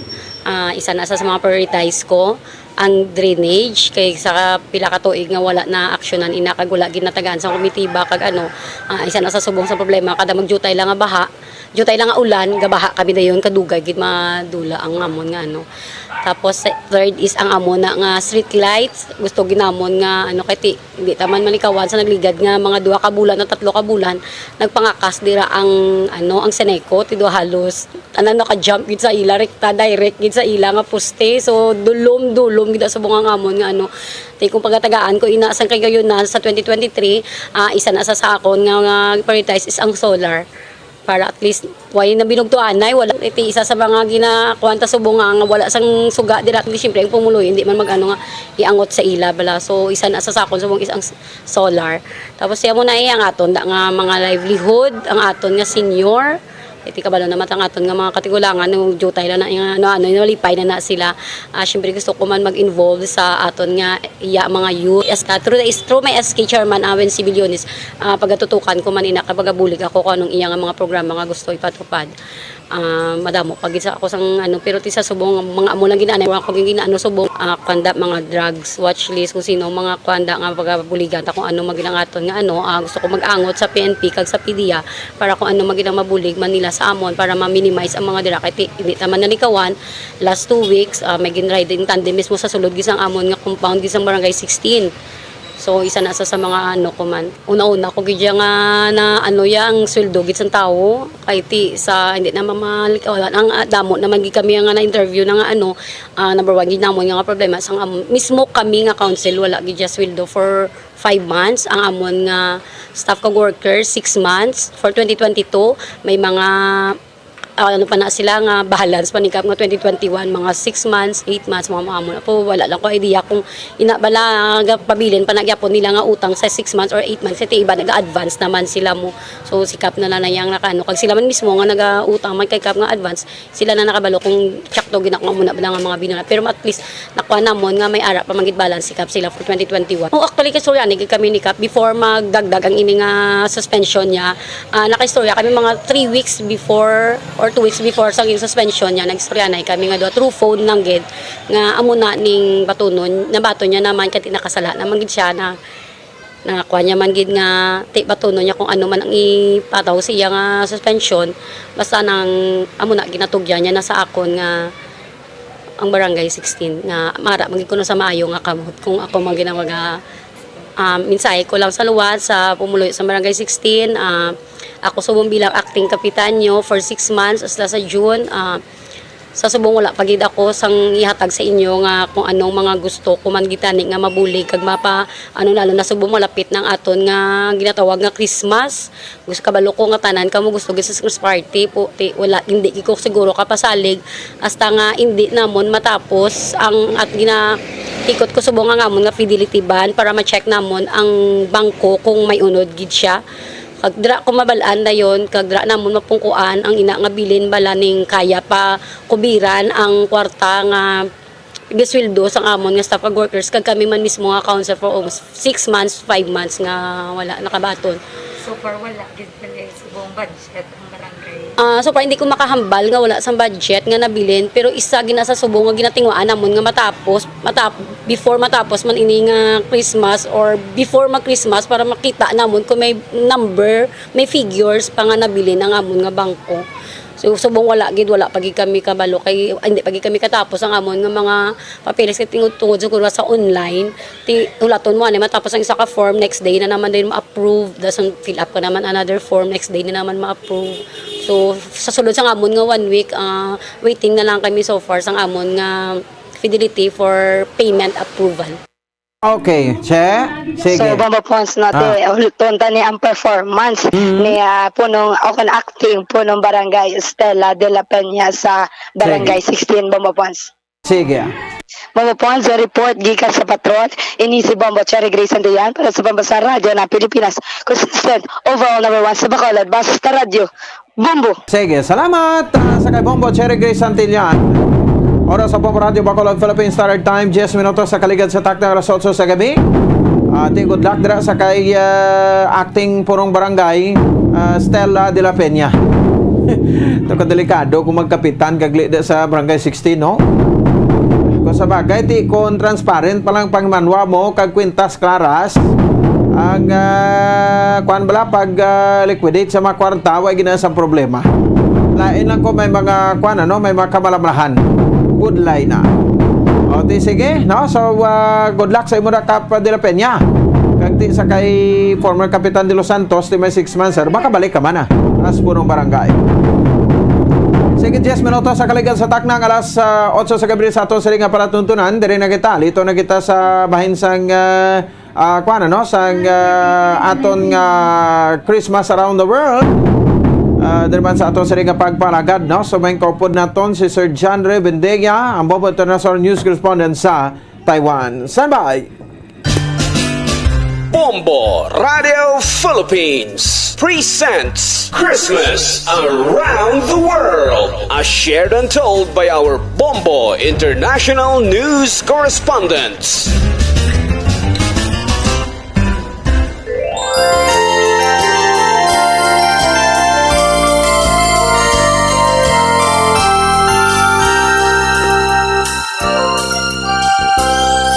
Katugnaw sa kaagahon, nagapabatyag na sa aton, gahilapit na gid ang tinion, bulan sang Pasko kun tawgon. Sa subong nga gabi, dito kita liton sa bansang Taiwan. No, so there's no time difference between sa Taiwan ka sa Pilipinas, isa lang kita ka orasan ma. So baga panglugayawan kita sa ginatawag sang una nga Formosa ang Taiwan. Na may official name Republic of China, na yara na locate sa East Asia kag katupad nga mga kapungsod sini among Japan, ang pungsod Pilipinas, ang People's Republic of China. Didibla ang Taiwan sa ibabaw na sa pungsod Pilipinas. Ang Taiwan may capital city nga Taipei nga may populasyon sa karon nagdangat sa 23.9 ka milyon. Taiwan is among the most densely populated countries in the world. Ang Taiwan mayroon ang Unitary Parliamentary Constitutional Republic under a semi-presidential system. Kag ila karon nagapungko nga presidente amo si Chai Lang-wan. Kag vice presidente nga si Lai Cheng-tie. Kalabanan sa mga Taiwanese may pagtuluhan nga Buddhism, Taoism, kalakip na ang mga folk religion. Rason nga wala sila nagapati kag nag-celebrate sa Christmas apang bangod sa Christian minority diri nagdangat sa 3.9% sa populasyon. Naghiwat man sa Pasko ang mga Kristiyano diri kaangay sa libo-libo nga mga overseas Filipino workers sa Taiwan. Kada Christmas nagahinatagay man sila sa regalo kag bongga nga mga lights sa decorations palibot na ilabi na gid sa capital city nga Taipei. For New Year naman nga may mga Taiwanese nga nagaparagan man sang countdown kag bongga nga fireworks display. Naga-dinner man sila gwa upod sa mga friends kag naga-celebrate man sila upod sa ilang pamilya sila sa tagsa kabalay. Apang kagay man sa People's Republic of China ang pinaka New Year gid sa mga Taiwanese mo ang Chinese New Year. Kag ang natalala nga Chinese New Year sa mabot nga January 22, 2023. Para sa mga Taiwanese, kung para sa dugang mga impormasyon angot sa kung paano mag-celebrate ang Christmas sa mga Taiwanese, aton may kaupod kag baga serbi bilang Bombo International Correspondent sa Taiwan. Si Kabombo John Ray Bendia nga tumandok sa Gimaras kag nagaschooling dito karon sa Taiwan. Sige, oras sa Bombo Radio Bacolod Philippines Standard Time 15 minutos sa kaligat sa tak na alas 8. Check naton si Sir John Ray Bendia. Sir John Ray, may gabi si mo live diri sa bahin sa Bombo Radio Bacolod si Bombo Ponce ni sir. Yes sir, mayong gabi gid. Alin diri sa Kaohsiung sa Taiwan. Okay, yes sir. No, so salamat gid sir sa nga time. Sir, mabatian mo ko sir? Yes sir, yes sir. Okay, no, sige. Sir, no, so kamusta? 8 days more to go. Christmas naman diri sa atos Pilipinas kasi syempre naman sa Taiwan, no? So, wala naton bilang gamay lang ang mga backgrounders, sir. Paano mag-celebrate dira? Minority mga Christians man, hindi madula kitang mga Pilipino ara man da. Paano kita mag-celebrate sa Christmas dira, sir? Ang diri sa sir sa Taiwan, bali simple lang gid di maghiwat sang bali mag-celebrate sang Christmas unlike dira sa Philippines nga grabe ang pag-celebrate. Yes sir. Siyempre kay ang major nga religion diri sa sa Taiwan is Buddhism. Ang Christianity or gamay lang gid siya. So the way sila mag-celebrate is lang kaon sagwa, not with their family members sir, but with their friends. Pero kung kung manggaranon ka, medyo sa mga na sila mag-celebrate sa mga well-known nga restaurant diri sa may Taiwan, may ara man sila sir nga exchange gifts nga ginatawag with their friends. Tapos wala sila celebrate sang sa ila with their family. Kumbaga daw more priority nila yung ang friends nila. Amo na, sir. Tapos regards naman sa mga sa Christmas decors, yes, mayara man diri, physically diri sa kon nga area diri sa may Kaohsiung. Mayara man sila mga Christmas designs, Christmas decors sa mga public places, pero ano lang siya, ang gamay lang gid siya. Unlike dira sa Pilipinas siya, every like mga parks may ara, mga buildings.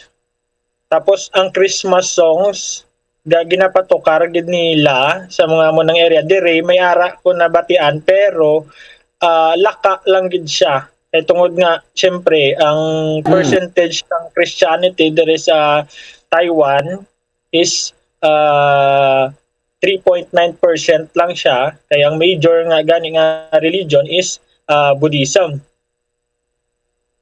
Yes, sir. Okay, no? So, pero at least, may makita antang espiritu sa Pasko sa January, no? Yes, sir. Yes, ang spirit sa Christmas, aragid siya. Katungod sa panyempo dire subong kay medyo grabe ng lamig. Nag-umpisa na gid ang lamig dire. Ang spirit sa Christmas aragid, sir. Amo gani man, no? So anyway, sa mga decoration, sir, ining mga decoration sa mga sa mga balay or may mga places man dira nga may mga decoration sa Christmas lights. Sa balay nila, sir, may ara man, pero limited lang siya, pero mostly sa mga parks, may ara sa park may Christmas lights man.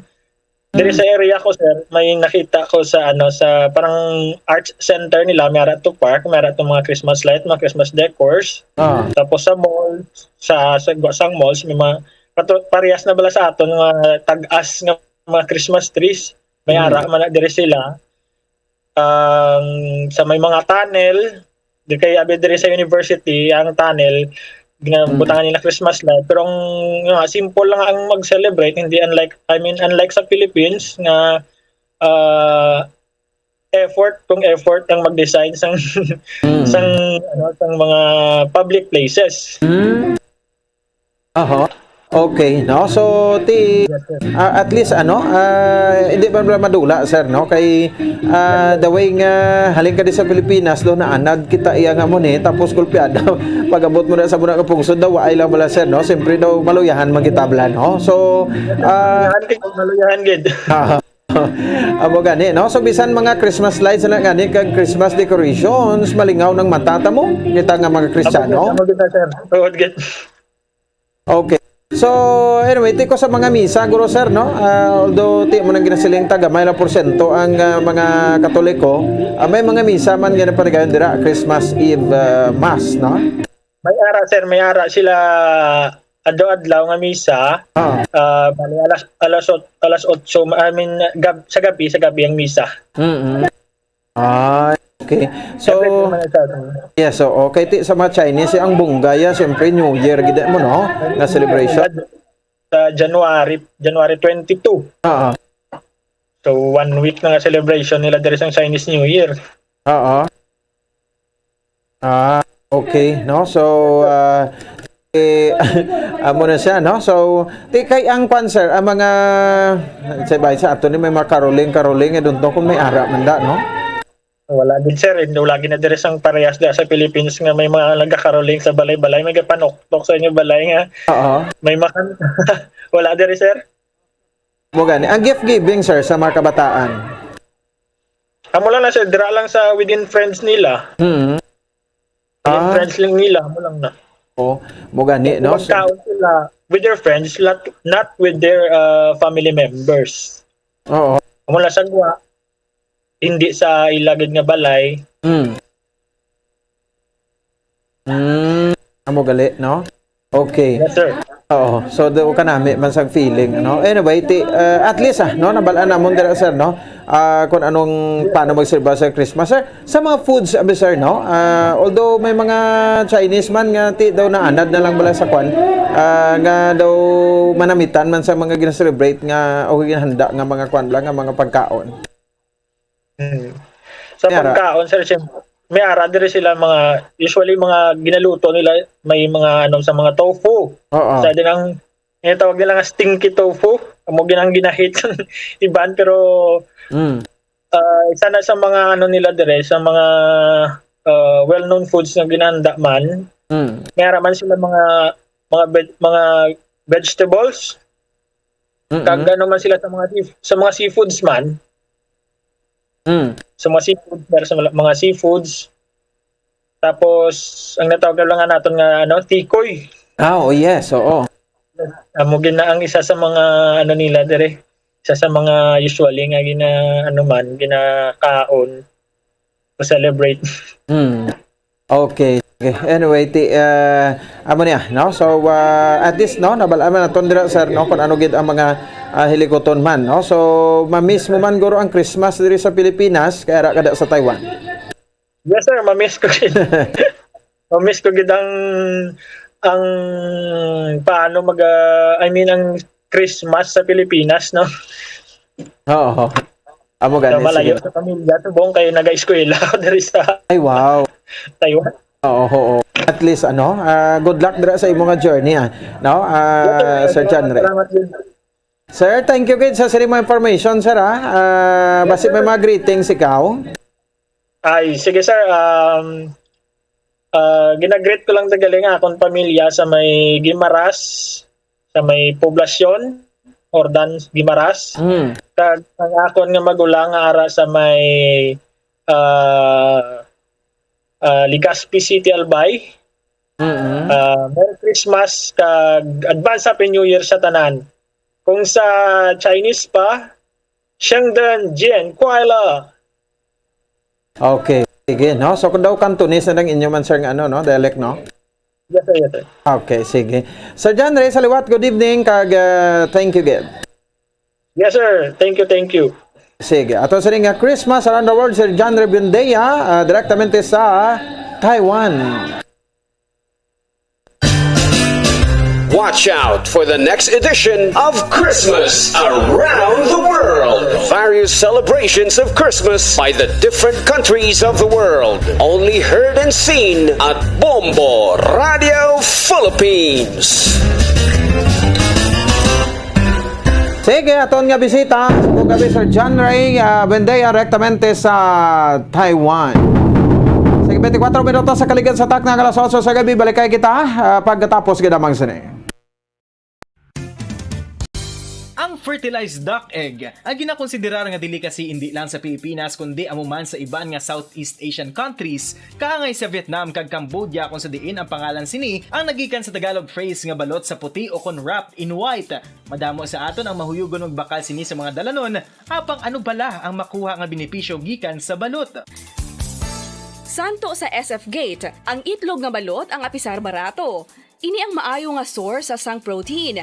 Ini ang puno sang vitamin C kag beta-carotene. Nga parehas mabasko nga antioxidants nga makabulig sa pagtinlo sang free radicals gikan sa mga bloodstream. Kasubong man nagapabaskog sang immune system.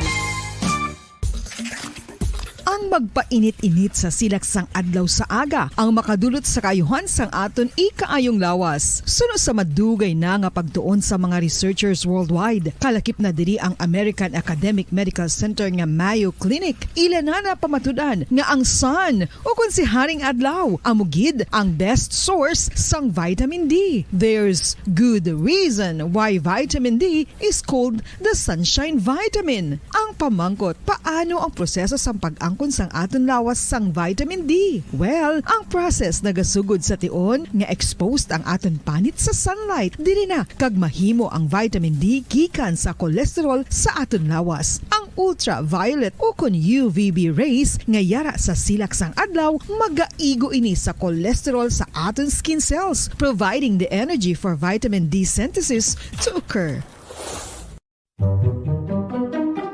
Magluwas sa baboy, baka kag manok, may isa ka karne nga sarang mahimo alternatibo nga iserbe sa lamesa sa mga Pinoy kag ini ang rabbit meat o kon karne sang kuneho. Suno sa pagtuon, mas matinlo ini kag mas healthy kung ikumparar sa iban nga karne sang sapat. Ang rabbit meat ang sarang nga lutuon sa pamaagi nga naanda na sang kadamaan, kaangay sang adobo, lumpia Shanghai kag lechon. Apang ano bala ang mga benepisyo sini sa ikaayong lawas? Ini ang mayara sang mataas nga porsyento sang easily digestible protein kag nagaunod sang jutay nga fat kung ikumparar sa iban nga sahi sang karne. Nagaunod man ini sang jutay nga calorie value sang sa iban kag almost cholesterol free ini. Gani makabig siya nga heart patient friendly. Mas jutay man ang sodium content sa rabbit meat, samtang mas madamo naman ang calcium kag phosphorus content sini.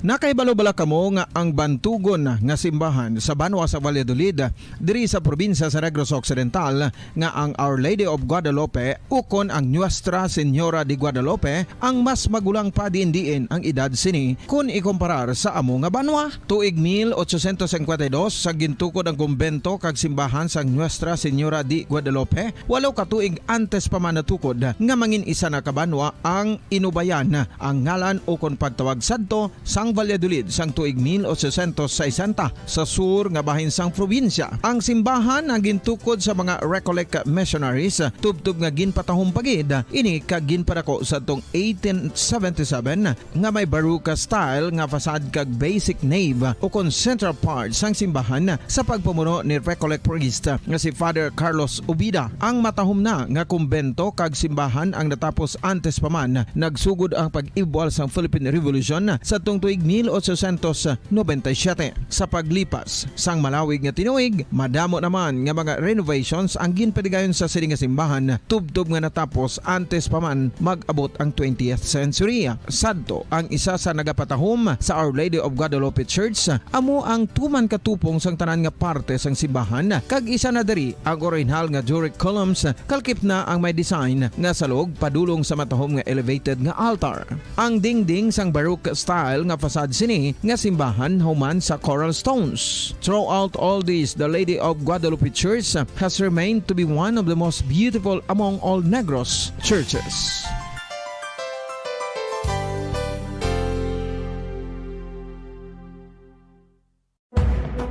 Madamos ang sahi sa pagpamasahe kag isa na diri ang foot massage. Magluwas sa relaxing feeling nga mahatag sini, nakaibalo-bala ka mo. Nga madamo man ini sa benepisyo sa lawas. Ang pagmasahe sang tiil ang maka-improve sang blood circulation. Bangod nagabulig ini sa pag-transport sang oxygen sa cells sang lawas. Nagapromote man ini sang mas maayo nga tulog, kag ginabulong ang sakit sa ulo, migraine, sakit sa liog kag likod. Nagapa-improve man ini sang modo kag nagabulig bato sa depresyon. Magluwas diri, ginapabilin sini nga healthy ang tiil kag malayo sa food problems. Bangod gina-stimulate sini ang mga ugat diri kag ginabuhinan ang stiffness kag sakit sa dapa-dapa. Gani mga kabombo, maayo gid sa lawas ang foot massage.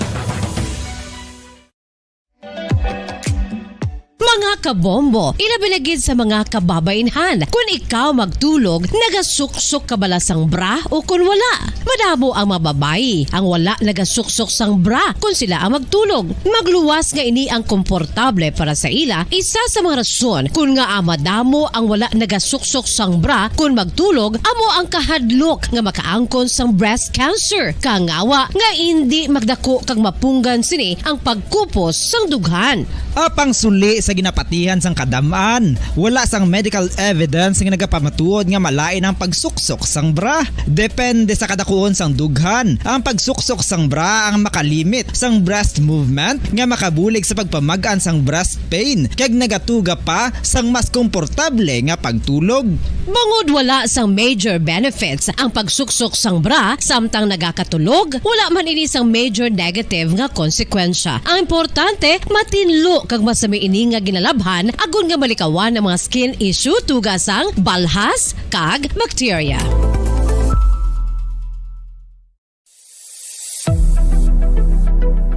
Nakahibalo bala kamo kung nga ginatawag bilang miracle liquid ang gata sang lubi? Well, ini bangod nga madamo sang mahatag nga amazing benefits sa ang coconut milk sa aton nga lawas. Suno sa pagtuon sa mga dermatologist, ilabi na gid sa kay Dr. Rahul Nagar sang Max Healthcare Institute Limited, isa ka hospital chain nga nabase sa New Delhi, India, nga napamatud-ana nga may amazing benefits ang coconut milk sa aton buhok, guya kag panit. Ang gata sang lubi manggaranon sa vitamin C, E, B1, B3, B5 kag B6 kalakip ng iron, selenium, sodium, calcium, magnesium kag phosphorus. Coconut milk also contains good concentration of lauric acid, isa ka medium chain fatty acid nga nag-convert sa monolarin sa aton lawas. Ang monolarin isa naman ka compound nga nagaangkon sang antiviral kag antibacterial properties. Kaangay sa pagpati kag ginhimo sa aton nga katigulangan, ilabirigid sang aton mga lola, napamatudan man sa research nga may maayo nga madulot ang pagnusnos ukon pagmasad sang aton scalp kag buhok sa ulo gamit ang gata sang lubi. Ini bangod nga nagapa-restore sang pagka-dry, brittle kag pagka-damage sang aton buhok kaangay sang split ends. Ang coconut milk ang may ginaangkon nga excellent moisturizing properties nga makadulot sang good nourishing effect.